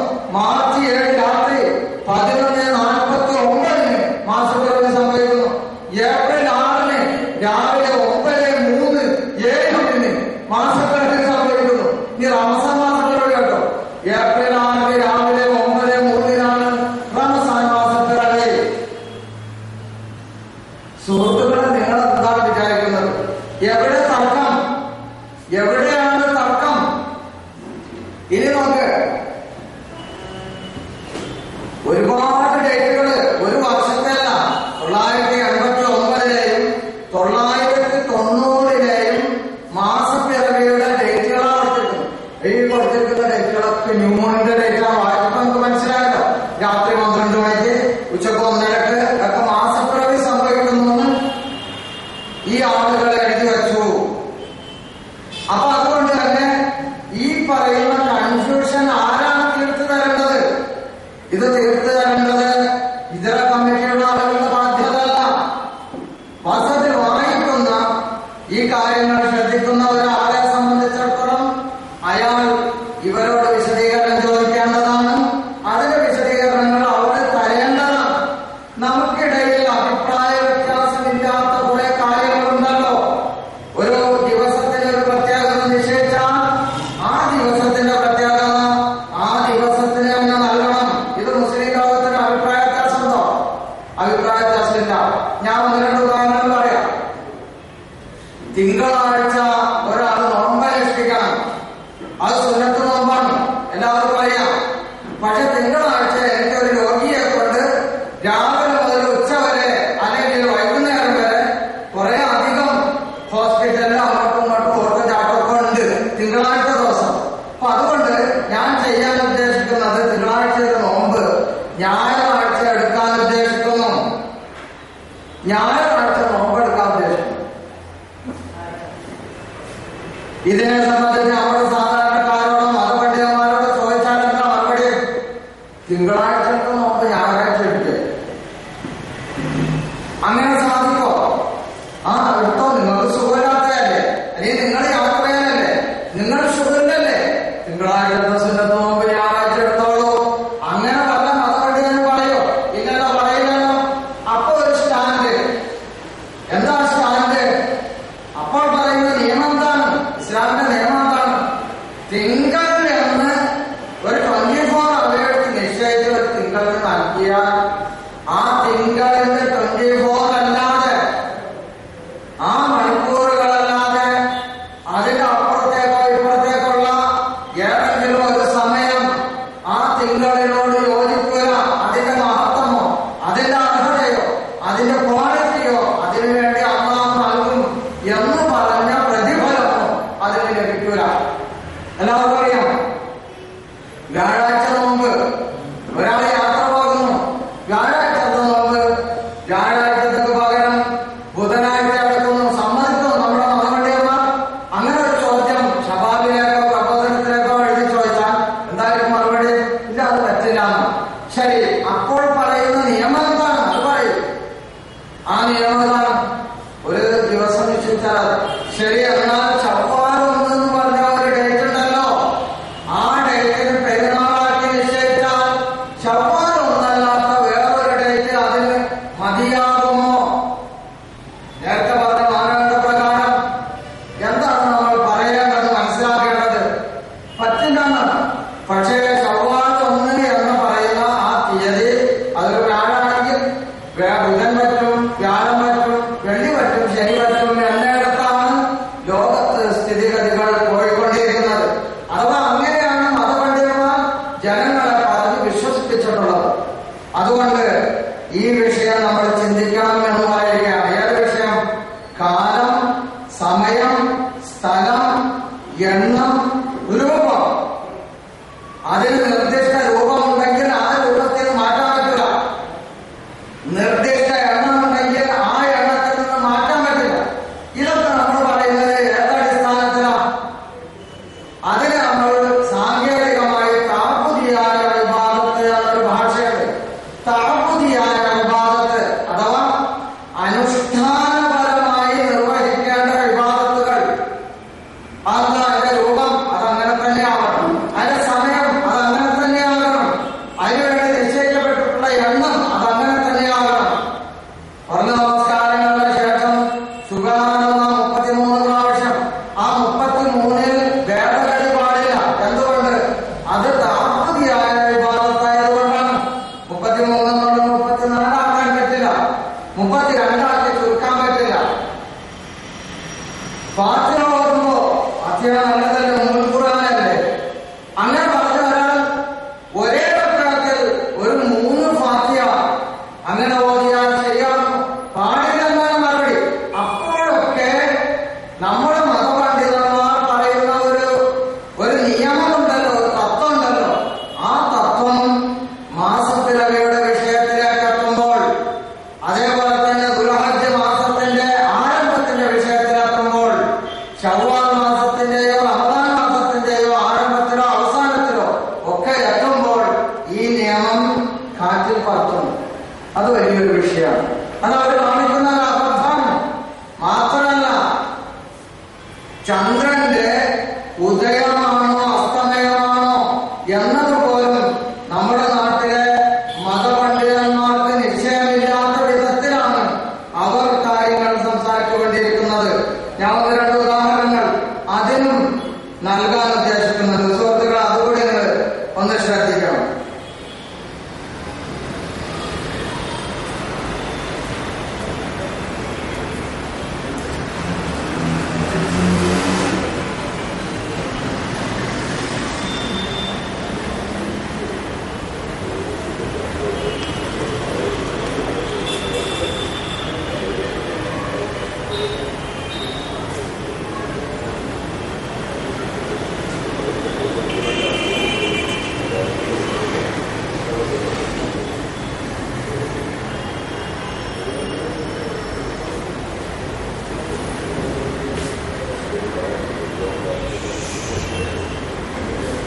ജമാഅത്തെ ഇസ്ലാമിയുടെ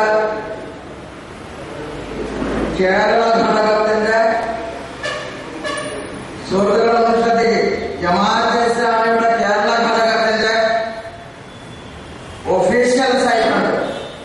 ആ സൈറ്റിൽ ഇസ്ലാമിനെ സംബന്ധിച്ച് പരിചയപ്പെടുത്തുന്ന കുറെ ഭാഗങ്ങളുണ്ട്. അതിൽ കർമ്മശാസ്ത്രത്തിന്റെ ഭാഗം ക്ലിക്ക് ചെയ്താൽ നമസ്കാരം, അതേപോലെ തന്നെ നോമ്പ്, സക്കാത്ത് എന്നീ വിഷയങ്ങൾ ചർച്ച ചെയ്തിട്ടുണ്ട്. അതിൽ നോമ്പിന്റെ വിഷയം ചർച്ച ചെയ്യുമ്പോൾ മാസപ്പിറവി സ്ഥിരീകരണം അങ്ങനെ ഒരു ഹെഡിങ്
ഇത് ഞാൻ അനുഭവിച്ചെന്ന് പറയുന്നതല്ല. പറയുന്നത് എന്താണെന്ന് നമ്മുടെ മൗലവിമാർ മതിയായ രൂപത്തിൽ ചിന്തിക്കുന്നില്ല. എന്നിട്ട് കേട്ട ബാക്കി. എന്നാൽ ഷാഫി, ഹനഫി പക്ഷം ഒരു നാട്ടിൽ മാസപ്പിറവി കണ്ടാൽ അത് അവർക്കും അടുത്ത പ്രദേശങ്ങൾക്ക് മാത്രമേ നിർബന്ധമാകുകയുള്ളൂ എന്നാണ്.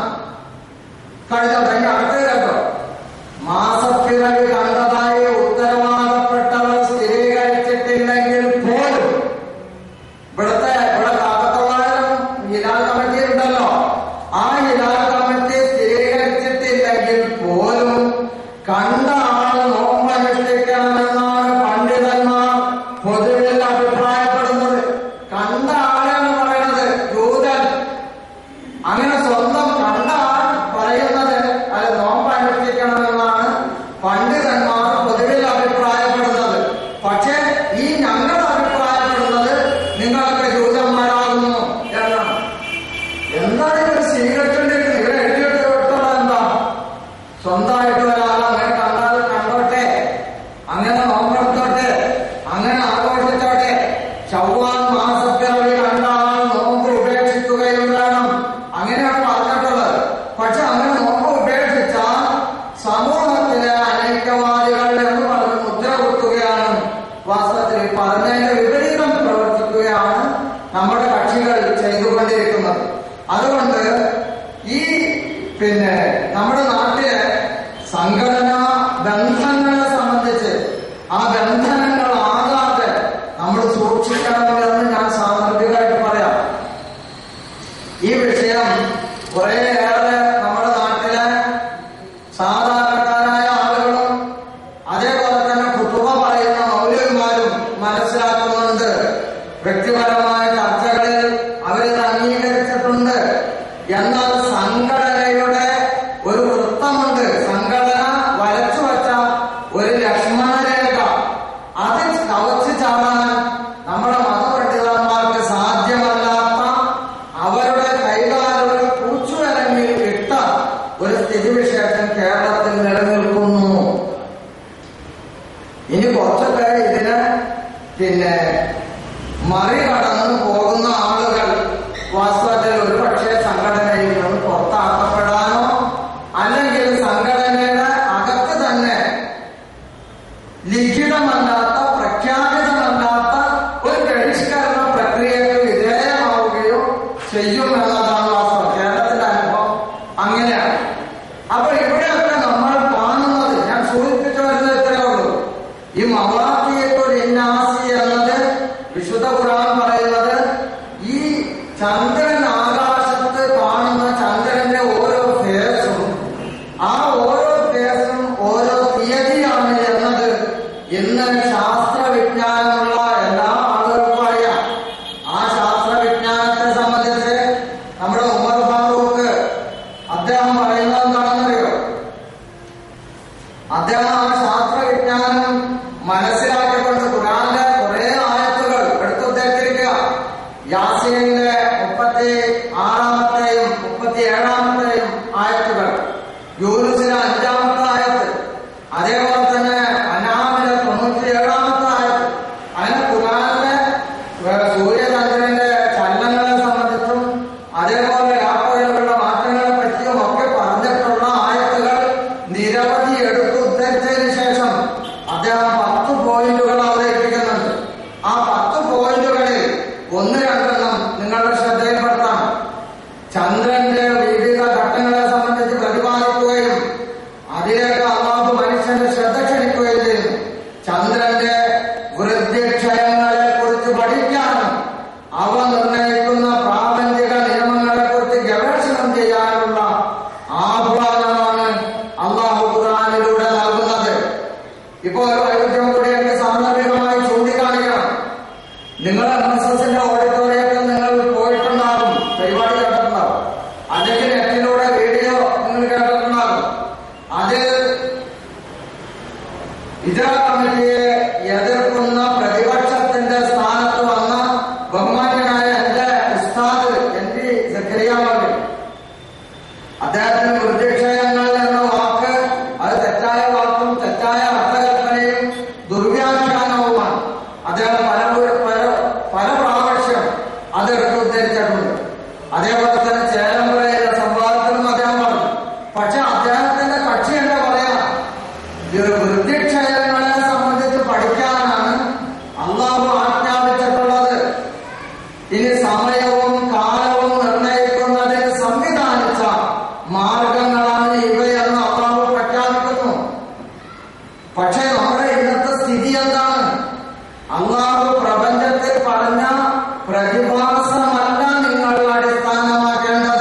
പക്ഷെ അല്ലാതെ മനുഷ്യർ അറിഞ്ഞുകൊണ്ട് അങ്ങനെ ചെയ്യാൻ പാടില്ല. ഈ കണക്ക് മനസ്സിലാക്കുവാൻ അള്ളാഹു മനുഷ്യനെ ഉത്ബോധിപ്പിക്കുകയാണ് ചെയ്യുന്നത്. അതിനാൽ ഈ കണക്കുകൾ എന്താണെന്ന് മനസ്സിലാക്കുകയും തീയതി നിർണയത്തിലും സമയനിർണയത്തിലും ആ കണക്കുകൾ ഉപയോഗപ്പെടുത്തുകയും ചെയ്യേണ്ടത് പടച്ചവന്റെ സൃഷ്ടിപ്പിലെ സൂക്ഷ്മത അംഗീകരിക്കുന്ന ഓരോ മുസ്ലിമിന്റെയും ബാധ്യതയായി മാറുന്നു. കേട്ടോ, ഇപ്പൊ എന്താ കളിയാക്കുന്നത്? പ്രസംഗത്തിലും അതേപോലെ തന്നെ സംസാരിക്കുമ്പോൾ സംസാര മധ്യത്തിന് എങ്ങനെ പരിഹരിക്കുന്നത്? ഇപ്പോ ഒരു കലണ്ടറുണ്ട്, ഒരു കലണ്ടർ ഇല്ലാത്തതാ അവിടുത്തെ പ്രശ്നം. ഒരു പ്രശ്നം ഒരു കലണ്ടർ ഇല്ലാത്തതാ. അങ്ങനെ പറഞ്ഞ് കളിയാക്കാറുണ്ടല്ലോ. ഇവിടെ ബാധ്യതയാണെന്നാ പറയുന്നത്. ഈ ആയത്തുകളൊക്കെ ഓതിയിട്ട് ബാധ്യതയാണെന്നാ പറയുന്നത്. നോക്കൂ നിങ്ങൾ, ഈ കലണ്ടറിന്റെ ഒരു കാര്യം എന്താണെന്നറിയോ? ഇന്ന് ഈ കലണ്ടറ് നമ്മുടെ സുന്നമുസ്സലാം, അതേപോലെ തന്നെ ശബാബ്, പ്രബോധനം, മാധ്യമം, ഈ ഇത്രയും മാസികകളും അതേപോലെ ഡെയിലികളൊക്കെ നമ്മൾ എടുത്ത് പരിശോധിച്ചാൽ ഇന്നത്തെ ഡേറ്റ് ഇന്ന് ജുമാഅത്തുൽ ആഖിറ അല്ലെങ്കിൽ ജുമാഅത്തുൽ ഉഖ്റ എന്ന് പറയുന്ന 18ാമത്തെ തീയതിയായി സുന്നമുസ്സലാമിന്റെ കലണ്ടറിൽ വന്നിട്ടുണ്ട്. ഇന്ന് 18ാം തീയതി. അതേപോലെ തന്നെ ശബാബിന്റെ കലണ്ടറിൽ 18ാം തീയതിയാണ് വന്നത്. അതേസമയം പ്രബോധനത്തിന്റെയും മാധ്യമത്തിന്റെയും കലണ്ടറിൽ അഥവാ അവരുടെ തീയതി അടുത്തു വെച്ചിട്ടുള്ളത് ഇന്ന് 17ാം തീയതി ആയിട്ടാണ്. ഇവിടെ ഒരു കാര്യം ഇതിനെ എതിർക്കുന്ന ആളുകൾ പറയേണ്ടതുണ്ട്. എന്താ പറയേണ്ടതെന്നറിയോ? ഹിജ്റ കമ്മിറ്റിയുടെ നിലപാടനുസരിച്ച് ഒരാൾ മാസനിർണയം, കാലനിർണയം നടത്താണെങ്കിൽ, മാസത്തിന്റെ തീയതികൾ നിർണയിക്കുകയാണെങ്കിൽ അല്ലാഹുവിന്റെ പ്രവാചകൻ നിർണയിച്ച ദിവസത്തിൽ നിന്ന് ഒരു ദിവസം മുമ്പോട്ട് ചലിക്കും. എപ്പോഴും ഒരു ദിവസം അവർക്ക് മുമ്പിൽ വരുമെന്നാണ് വാദിച്ചുകൊണ്ടിരിക്കുന്നത്. അങ്ങനെയെങ്കിൽ ഈ യോജിപ്പ് എന്തുകൊണ്ടുണ്ടായി? അതിന് സമാനം പറയണം. ഈ 18ാം തീയതി എങ്ങനെ യോജിച്ചു വന്നു? അപ്പൊ ജൂതന്മാരുടെ ഈ പരിപാടി നിങ്ങളും തുടങ്ങിയോ? ഒരു ദിവസം നേരത്തെ ആയി. അപ്പൊ ഈ 18ാം തീയതി എന്ന് പറയുന്ന ഈ തീയതി എങ്ങനെ ഉണ്ടായി? അത് നമ്മൾ പറയണമെന്നർത്ഥം. ഇനി കേട്ടോളൂ, ഈ മാസം ഈ കഴിഞ്ഞ ജമാഅത്തുൽ ഊല ആരംഭിക്കുന്നത് എങ്ങനെയാണെന്നറിയോ? ഈ കോഴിക്കോടിന്റെ ചക്രവാളത്തിൽ ഒരേ 2 മിനിറ്റ്, കൊച്ചി ചക്രവാളത്തിൽ ഒരേ 1 മിനിറ്റ് ചന്ദ്രൻ സൂര്യാസ്തമയത്തിന് ശേഷം ഉള്ളൂ. ആ ഡേറ്റിൽ 1ാം തീയതി അച്ചടിച്ചു വെച്ചിരിക്കുന്നു ഈ മഹാന്മാർ. ഹിജ്റക്കാരെ ജൂതന്മാരുടെ ചാരന്മാർ എന്ന് വിളിക്കുന്ന ആളുകൾ ചന്ദ്രൻ സൂര്യാസ്തമയത്തിന് ശേഷം 1 മിനിറ്റ് അവസാനിക്കുന്നുള്ളൂ. 1 മിനിറ്റ് കൊണ്ട് അസ്തമിച്ചു പോകണം. നമ്മുടെ കലണ്ടറുകളിൽ നമ്മൾ എഴുതി വെക്കുന്നത് എന്താ? 1 മിനിറ്റിന് ശേഷം ചന്ദ്രൻ അസ്തമിക്കുന്നു എന്നാണ്. സുഹൃത്തുക്കളെ, ഈ വാദം ഇത് നന്നായി പഠിക്കേണ്ടതാണ്. നമ്മുടെ കലണ്ടറിൽ അടിച്ചു വെച്ചിരിക്കുന്നത് ചന്ദ്രൻ അസ്തമിക്കുന്നു എന്നാണ്. എന്നിട്ട് പോലും അവിടെ ചന്ദ്രൻ ഉദിക്കുന്നു എന്നാണ് പബ്ലിക്, നമ്മുടെ നാട്ടിലെ ജനങ്ങളിൽ ബഹുഭൂരിഭാഗം ആളുകൾ വിശ്വസിക്കുന്നത്. അവരെ വിശ്വസിപ്പിക്കാൻ ശ്രമിച്ചുകൊണ്ടിരിക്കുന്നത്. സ്വകാര്യമായി നമ്മൾ സംഭാഷണത്തിൽ ഏർപ്പെട്ടാൽ അധിക മൗലവിമാരും പറയുന്നത് ചന്ദ്രൻ പടിഞ്ഞാറ് ഉദിക്കുന്നു എന്നാണ്. അപ്പൊ ഈ വിഡ്ഢിത്തം ഈ 2013 അവസാനിക്കാതെ തുടരുന്നതാണ് നമ്മുടെ നാട്ടിലെ ഈ അനൈക്യത്തിന് കാരണമെന്ന് നമ്മൾ മനസ്സിലാക്കണം. ഇത് തനി വിഡ്ഢിത്തമാണ്.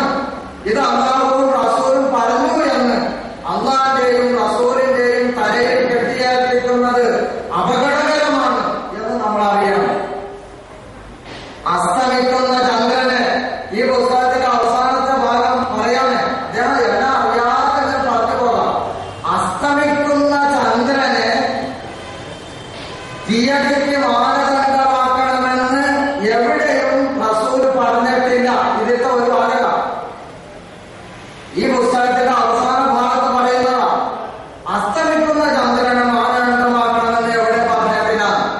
പക്ഷേ ഈ ബ്രഹ്മാന്യനായ മനുഷ്യൻ അദ്ദേഹം ശൈഖുൽ ഇസ്ലാം ഇബ്നു തൈമിയ്യയുടെ പേരിൽ ചില കളവുകൾ വാസ്തവത്തിൽ പറഞ്ഞിട്ടുണ്ട്. അത് അദ്ദേഹം ഈ നാട്ടുകാരനാണ്. ഞാൻ അദ്ദേഹത്തെ വളരെ വൈകി പരിചയപ്പെട്ടിട്ടുള്ള ഒരാളാണ്. അതുകൊണ്ട് ഞാൻ അദ്ദേഹത്തിന്റെ പുസ്തകത്തെ ഞാൻ വിമർശിക്കാനുള്ള സുഹൃത്തുക്കളെ, എനിക്ക് അദ്ദേഹവുമായിട്ട് ഏതെങ്കിലും തരത്തിലുള്ള ഇടപാടുകൾ നടത്തി യാതൊരു വിധത്തിലുള്ള വൈരാഗ്യവും ഉണ്ടായിട്ടില്ല. അദ്ദേഹം ശൈഖുൽ ഇസ്ലാം ഇബ്നു തൈമിയ്യയുടെ കാര്യം പറഞ്ഞിട്ടുണ്ട്. അങ്ങനെ ശൈഖുൽ ഇസ്ലാം ഇബ്നു തൈമിയ്യ അദ്ദേഹം ഒരു ഉദ്ധരണിയിൽ പറഞ്ഞു, ഹിലാൽ എന്ന് പറയണമെങ്കിൽ ഹിലാൽ ആകാശത്ത് ഉണ്ടായാൽ മാത്രം പോരാ. അതേപോലെ ആകാശത്ത് ഹിലാൽ ഉദിച്ചാൽ മാത്രം പോരാ. ഇതാ അങ്ങനെയാണ് അദ്ദേഹം ഉപയോഗിച്ചിട്ടുള്ള വാക്ക്. ആകാശത്തിൽ ചന്ദ്രൻ ഉദിച്ചാൽ മാത്രം പോരാ, ഉദിച്ചത് ജനങ്ങൾ കണ്ടാലും പോരാ, കണ്ടിട്ട് കണ്ടേ കണ്ടേ എന്ന് പറഞ്ഞാലേ മാസം ആരംഭിക്കുകയുള്ളൂ എന്ന് ഇബ്നു തൈമിയ്യ പറഞ്ഞ ഒരു ഉദ്ധരണി അദ്ദേഹം കൊടുത്തിട്ടുണ്ട്. എന്നിട്ട് ഉദ്ധരണിയെ വിശദീകരിച്ചിട്ട് അദ്ദേഹം പറയാണ്, ഇദ്ദേഹം പറയാണ് ശൈഖുൽ ഇസ്ലാമിന്റെ പേരിൽ അദ്ദേഹം വച്ചു കെട്ടാനിപ്പോ ശൈഖുൽ ഇസ്ലാം ആ ജാതി മണ്ഡലം പറയില്ല, പറഞ്ഞിട്ടില്ല. അദ്ദേഹം പറയണം, സൂര്യാസ്തമയത്തിന് ശേഷം പടിഞ്ഞാറൻ ചക്രവാളത്തിൽ ചന്ദ്രൻ ഉദിച്ചാൽ എന്നാണ് പിന്നെ ഇബ്നു തൈമിയ്യ പറയുന്നത്. അദ്ദേഹം വിശദീകരിച്ച ഈ പുസ്തകത്തിൽ നിങ്ങൾ ചോദിച്ചോളൂ. ഈ പുസ്തകത്തിൽ അദ്ദേഹം അത് എഴുതിയിട്ടുണ്ട്. അപ്പൊ പടിഞ്ഞാറൻ ചക്രവാളത്തിൽ ഉദിക്കുക എന്നത് ഇവിടെ കുറെ മതപണ്ഡിതന്മാര് തലയിൽ കയറ്റി വെച്ചിട്ടുണ്ട്. അതുകൊണ്ട് ഹിജറ കമ്മിറ്റിയുടെ സന്ദേശ പ്രചാരണത്തിൽ ഈ വിഷയം ആവർത്തിച്ച് ഉറക്കെ പറയും. ഇത് ഈ നാട്ടിലെ മതപണ്ഡിതന്മാർക്കും ആ മതപണ്ഡിതന്മാരെ പിൻപറ്റിയ പാവങ്ങളായ പാമരന്മാർക്കും പറ്റിയ അബദ്ധമാണ്, തിരുത്തണം. അത് ഹിജറ കമ്മിറ്റി ആവശ്യപ്പെട്ടുകൊണ്ടിരിക്കുന്നതല്ല. ഇനി നമ്മൾ മനസ്സിലാക്കേണ്ട വേറൊരു കാര്യം, ഒരു ഉദയമാണോ തുടക്കം അതോ അസ്തമയമാണോ? ഈ ആളുകളെല്ലാം പറയാം അസ്തമിക്കുമ്പോഴാണ് തുടക്കം എന്നാണ്. സാധാരണ ഉദയം അസ്തമയം അങ്ങനെയാണ് സാധാരണ പറയുന്നത്. ഇബ്രാഹിം നബി അലൈഹിസ്സലാം അദ്ദേഹത്തിന്റെ ജനവിഭാഗത്തെ ഉപദേശിച്ച ഉപദേശം വിശുദ്ധ ഖുർആനിൽ നിന്ന് നമ്മൾ വായിച്ചിട്ടുണ്ടല്ലോ. പകലിൽ സൂര്യൻ ഉദിച്ചപ്പോൾ, ആദ്യം പറഞ്ഞെന്താ? ഉദിച്ചപ്പോൾ. അപ്പൊ ഇബ്രാഹിം നബി പറഞ്ഞു ഇതെന്റെ നാഥനായ അക്ബറാണെന്ന് പറഞ്ഞു. രാത്രി നക്ഷത്രങ്ങൾ ഉദിച്ചപ്പോൾ, ആദ്യം ഉദിച്ചെന്താ? ഉദിച്ചപ്പോൾ അങ്ങനെ പറഞ്ഞു. ചന്ദ്രൻ വന്നപ്പോ ചന്ദ്രൻ എന്റെ നാഥനാണെന്ന് പറഞ്ഞു. അപ്പോഴാണ് അള്ളാഹ് പറഞ്ഞെന്താ? ഉദിച്ചപ്പോൾ. ആദ്യം ഉദയം പിന്നെ അസ്തമയം, ആദ്യം ഉദയം പിന്നെ അസ്തമയം. അങ്ങനെ ഉദയത്തെ തുടക്കമായും അസ്തമയത്തെ ഒടുക്കമായും വിശുദ്ധ ഖുർആനിന്റെ സാധാരണ പ്രയോഗത്തിൽ വന്നതാ. പക്ഷേ പലതും തലതിരിഞ്ഞപ്പോ ഇവിടെ ചന്ദ്രന്റെ അസ്തമയത്തെ തുടക്കമായി പരിഗണിക്കണമെന്ന് വാദിച്ചുകൊണ്ടിരിക്കുകയാണ്. അതുകൊണ്ട് ഇതൊക്കെ അള്ളാന്റെ പേരിൽ ചേർക്കണം. ഈ ആയത്തുകളൊക്കെ പറഞ്ഞപ്പോൾ അള്ളാഹു കാണണം അങ്ങനെ ഒരു വാക്ക് ഉപയോഗിച്ചിട്ടില്ല. അള്ളാഹു ഉപയോഗിച്ച വാക്ക് ഹത്തായത്തബയ്യൻ, അത് നല്ല വ്യക്തമായിട്ട് നിങ്ങൾക്ക് മനസ്സിലാകണം എന്നുള്ളതാണ്. അവിടെ മുഫസ്സിറുകളിൽ പ്രത്യേകം സയ്യിദ് റഷീദ് ഇമാം അദ്ദേഹത്തെ പോലെയുള്ള ആളുകൾ തഫ്സീറിൽ ആ കാര്യം വിശദീകരിച്ചിട്ടുണ്ട്. അത് തഅബ്ബുദിയല്ല, കാഴ്ച എന്നുള്ളത് തഅബ്ബുദിയല്ല. സുഹൃത്തുക്കളെ, ഞാൻ ആ കാര്യം പറയാൻ ഒരു കാര്യം കൂടി നിങ്ങളുടെ ശ്രദ്ധയിൽപ്പെടുത്തണം. സക്കാത്തിന്റെ വിഷയം നമ്മുടെ നാട്ടിലുണ്ടല്ലോ, പിതൃ സക്കാത്ത്. റസൂൽ സല്ലല്ലാഹു അലൈഹി വസല്ലം പിതൃ സക്കാത്ത് കൊടുത്തതിനെ സംബന്ധിച്ചുള്ള രേഖകൾ നമ്മൾ പരിശോധിച്ചാൽ നമുക്ക് കാണാൻ സാധിക്കുന്നത് ബാർലിയും അതേപോലെ തന്നെ പിന്നെ പാൽക്കട്ടിയും അതേപോലെയുള്ള സംഗതികളൊക്കെയാണ് റസൂല്, തമ്ര്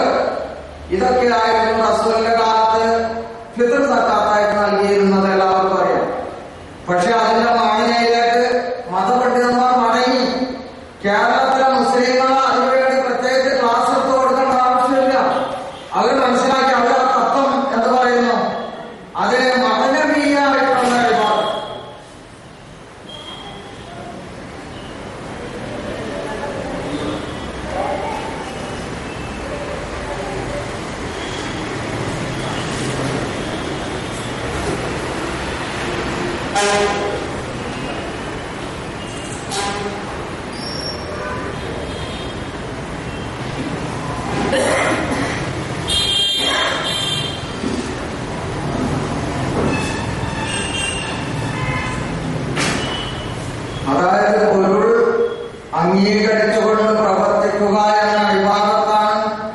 അതിൽ നമ്മൾ മനസ്സിലാക്കേണ്ടത് റസൂൽ സല്ലല്ലാഹു അലൈഹി വസല്ലം അറബിയിലാണ് ഖുത്ബ നടത്തിയതെന്ന് എല്ലാവരും പറയാം. എന്നിട്ട് നമ്മൾ മലയാളത്തിലേക്ക് ഉത്ബോധന പ്രഭാഷണം നടത്തുന്നതിന് തെളിവായി പറയുന്നത് ഖുർആനിലോ ഹദീസിലോ അങ്ങനെ നേരത്തെ രേഖ ഉണ്ടായത് കൊണ്ടല്ല. അത് ഖുത്ബത്തുൽ വഅദു. ഇതൊക്കെ മതപണ്ഡിതന്മാർ മനസ്സിലാക്കിയതാണ്. അപ്പൊ ഈ തത്വം നമ്മൾ മനസ്സിലാക്കിക്കൊണ്ടാണ് മാസപ്പിറവിയുടെ നേരത്തെ നേരെയുള്ള അവസാനത്തെ 29-ാം തീയതിയുള്ള ഒരു കാഴ്ചയെ പറ്റി മാത്രമാണ് എന്ന തെറ്റിദ്ധാരണ നമ്മുടെ നാട്ടിൽ പറഞ്ഞുകൊണ്ടിരിക്കുന്നു. ഞാൻ ഒരു കാര്യം പറയാൻ ആഗ്രഹിക്കുന്നു. മാസം 30 ആ 30-ന്റെ ദിവസത്തിൽ നമ്മൾ സാധാരണ പുതിയ മാസം പിറന്നോ എന്ന് അന്വേഷിക്കാറില്ല. അങ്ങനെ അന്വേഷിക്കാത്തത് കൊണ്ടാണ് ഒരു ചോദ്യം. അതിന് കൃത്യമായ ഒരു ഉത്തരവുണ്ട്. എന്താ അതിന്റെ ഉത്തരം? മാസപ്പിറവി കാണൂലാത്തത് കൊണ്ട് അങ്ങനെയാണ് ഉത്തരം. അല്ല, ഇത് നമുക്ക് ലഭിക്കുന്നത് കൊണ്ട് തീർച്ചയായും ഈ പറയുന്ന നിയമങ്ങളെ അവലംബിക്കേണ്ട ഒരാവശ്യം അല്ലെങ്കിൽ മാധ്യമങ്ങളെ അവലംബിക്കേണ്ട ഒരാവശ്യം നമുക്കില്ല. ഇതാണ് നമ്മൾ മനസ്സിലാക്കേണ്ടത്. അതിന് അടിസ്ഥാന തത്വമാണ്. പിന്നെ നമ്മൾ മനസ്സിലാക്കേണ്ട ഒരു കാര്യം, ന്യൂമോൺ അല്ലെങ്കിൽ അമാവാസി എന്ന് പറയുന്ന ഒരു ദിവസം, ആ ദിവസം ഭൂമിയിൽ നിന്ന് ഒരാൾക്ക് ചന്ദ്രനെ കാണാൻ സാധിക്കുകയില്ല. ആര് പറയുന്നത്? ശാസ്ത്രം പറയുന്നതും ശാസ്ത്രം പഠിച്ച മതപണ്ഡിതന്മാർ പറയുന്നതാണ്. പണ്ട് എഴുതി വെച്ചിട്ടുണ്ട്. ഷാഫിമാരുടെ കിതാബിലെ ബുഷ്റ അൽ കരീം എന്ന് പറയുന്ന പുസ്തകത്തിലെ ഒരു ഉദ്ധരണി ചന്ദ്രമാസ നിർണയം എന്ന CN അഹമ്മദ് മൗലവിയുടെ പുസ്തകത്തിൽ അന്നേ എഴുതി വെച്ചിട്ടുണ്ട്. അദ്ദേഹം പറഞ്ഞു, ഈ ബുഷ്റ അൽ കരീം എന്ന് പറയുന്ന പുസ്തകത്തിലെ ഉദ്ധരണി പറഞ്ഞു, മാസത്തിന്റെ അവസാനത്തിൽ 2 ദിവസം ചന്ദ്രൻ മറഞ്ഞു കാണും. 3-ാം ദിവസം അത് മാസത്തിലെ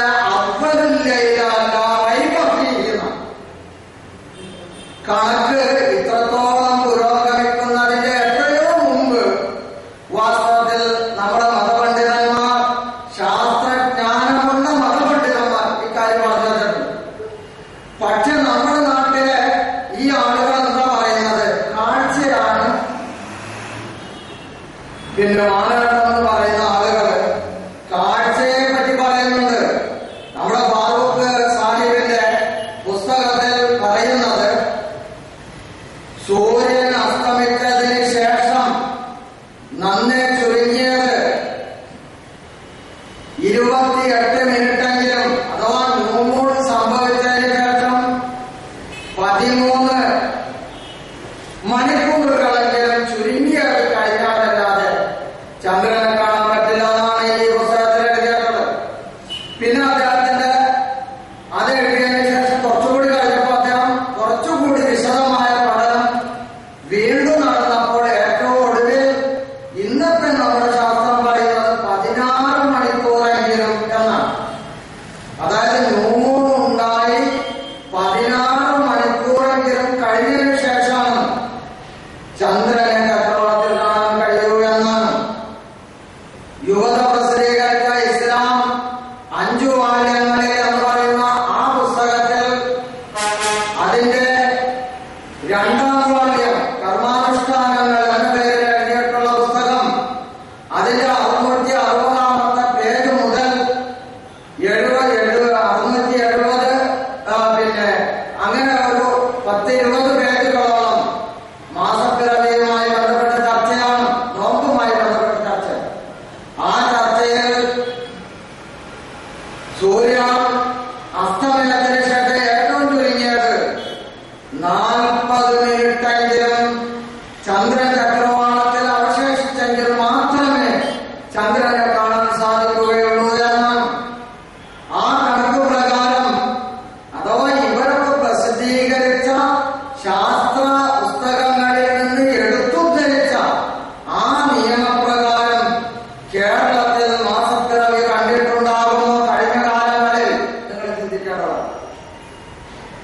എന്താ ഈ കാര്യങ്ങൾക്കൊന്നും മറുപടിയില്ലാത്തത്?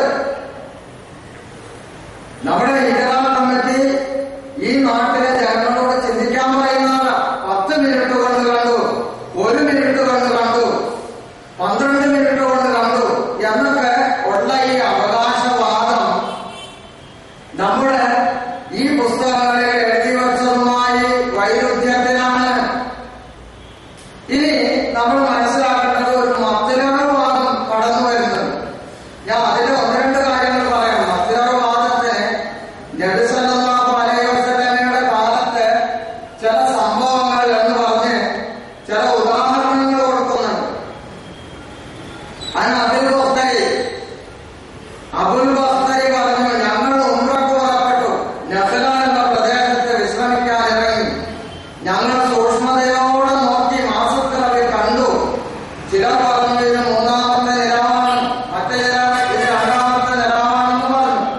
അങ്ങനെ ഞങ്ങൾ ഇബ്നു അബ്ബാസിനെ കണ്ടു.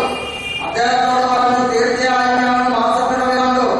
ചിലർ പറയുന്നു 3-ാം നിലാവെന്ന്, മറ്റു ചിലർ പറയുന്നു 2-ാം നിലാവെന്ന്. അപ്പോൾ ഇബ്നു അബ്ബാസ് ഏത് രാത്രിയിലാണ് നിങ്ങൾ നിലാവ് കണ്ടത് എന്ന് ചോദിച്ചു. അവർ പറഞ്ഞു ഇന്ന രാത്രിയിലാണ് ഞങ്ങൾ കണ്ടത്. ഇവിടെ എഴുതി വെച്ചിരിക്കുന്നത് ഇന്നാണോ, അച്ചടിച്ച് അത് കശകായിരിക്കാം എന്ന് പറയുന്നു. ഇന്ന് രാത്രി എന്നാണ് പറഞ്ഞാ പറയുന്നത്, ഇന്ന രാത്രി എന്നാണ് ഉള്ളത്. ഇനി കേട്ടോ, അവർ ഇന്ന രാത്രിയിലാണ് കണ്ടത്. ഇബ്നു അബ്ബാസ് പറഞ്ഞു തീർച്ചയായും റസൂൽ സല്ലല്ലാഹു അലൈഹി വസല്ലം പറഞ്ഞു അല്ലാഹു അതിനെ നിങ്ങൾക്ക് കാണാൻ വേണ്ടി സമയം നീട്ടിയതാണ്. അതിനാൽ അത് നിങ്ങൾ കണ്ട രാത്രിക്കുള്ളതാണ്. മുസ്ലിം മാസപ്പിറവിയുടെ വലിപ്പ ചെറുപ്പം പരിഗണിക്കേണ്ടതില്ല എന്ന അധ്യായം.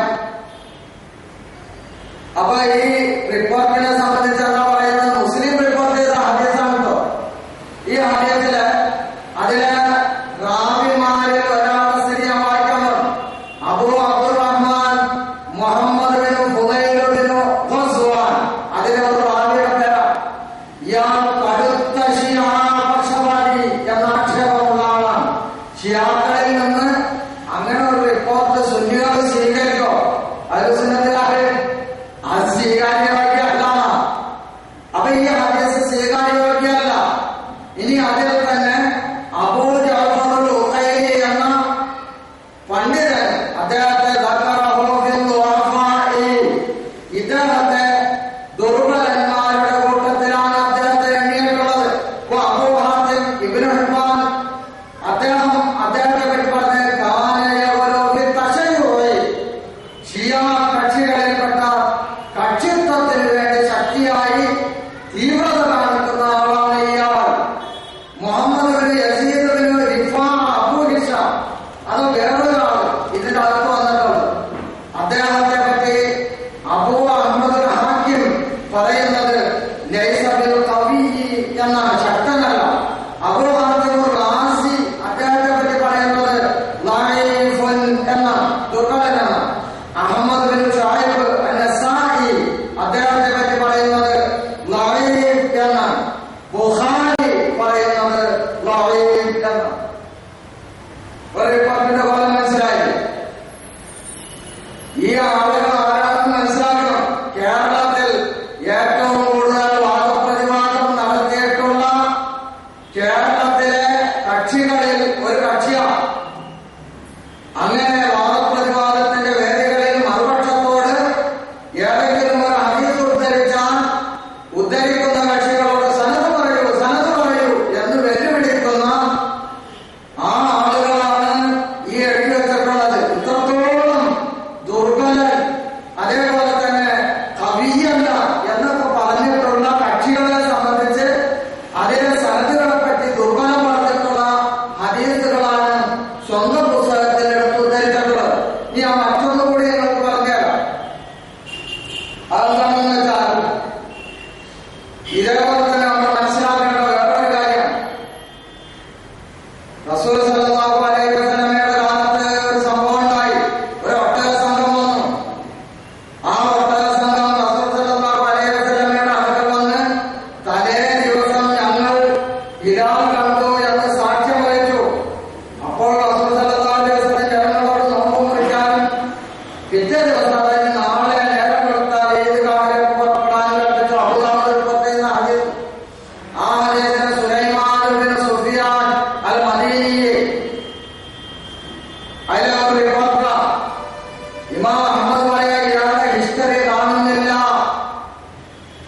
ഹിസ്റ്ററി എന്താണെന്ന് കിട്ടാനില്ല.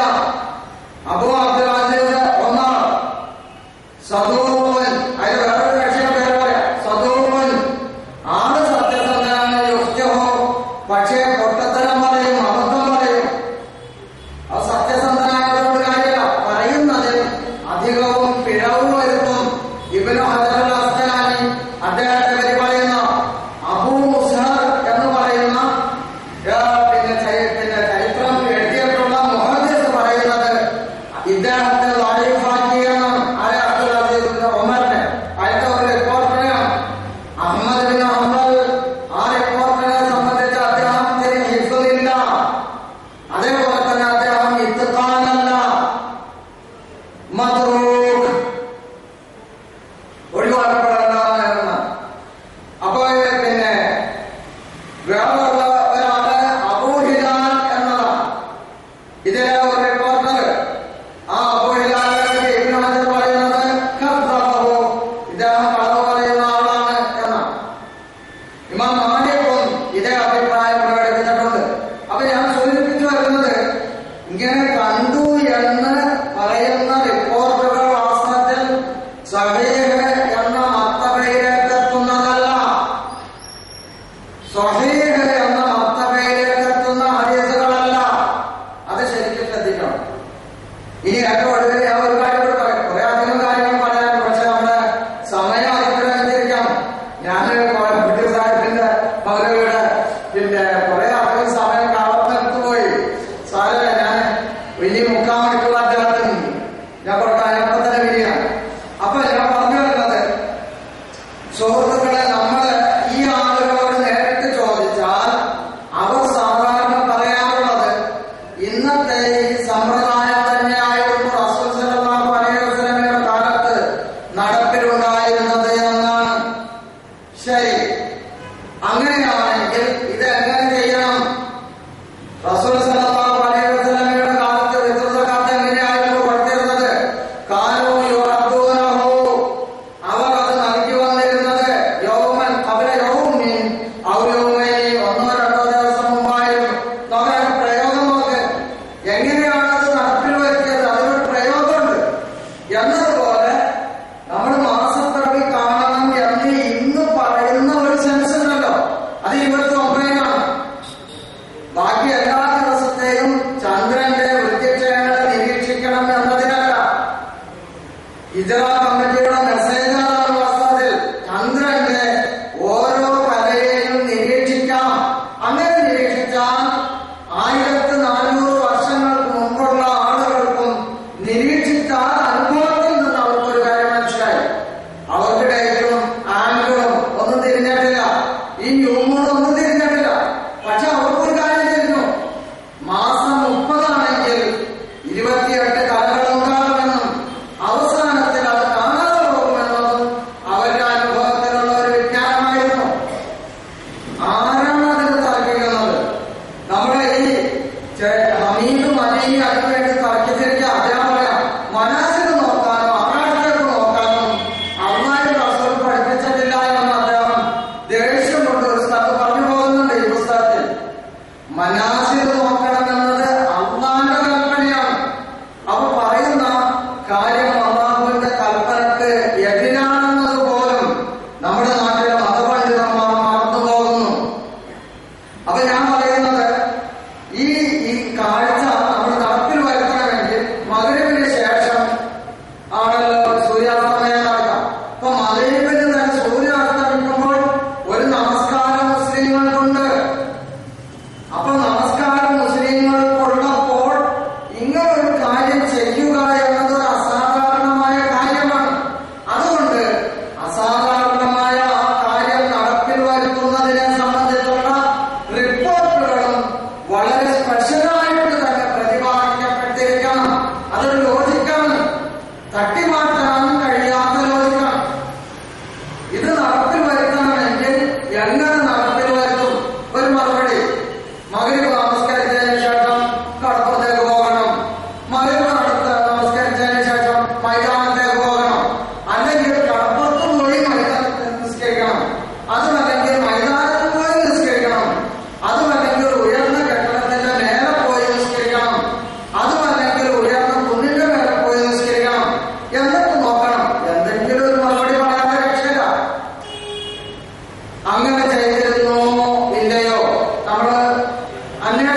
കേരളത്തിലെ ഈ വിഡിത്തങ്ങളൊന്നും അവസാനിക്കണം സഹോദരൻ.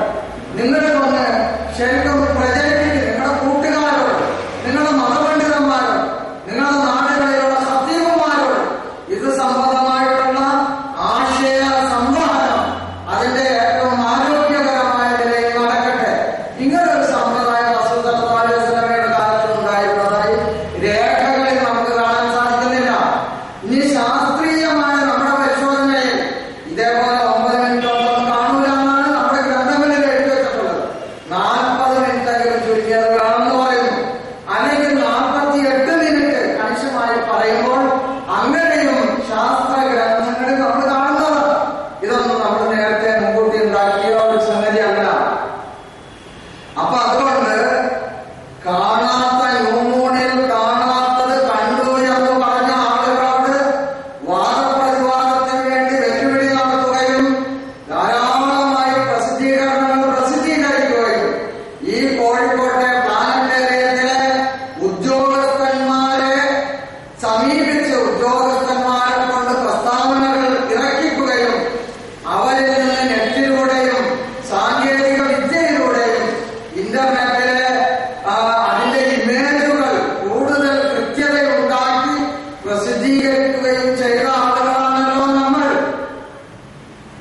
നമ്മൾ അത്രയൊക്കെ സാധിച്ച നമ്മൾ 3 മിനിറ്റ് കാണുകയില്ല, അല്ലെങ്കിൽ 12 മിനിറ്റ് കാണുകയില്ല, 26 മിനിറ്റ് കാണുകയില്ല എന്ന് പറയാനുള്ള തന്റെ അളവ് നമ്മൾ കാണിക്കുന്നത് വായനക്കാർക്ക് മാത്രം മനസ്സിലാകുന്ന കാര്യം.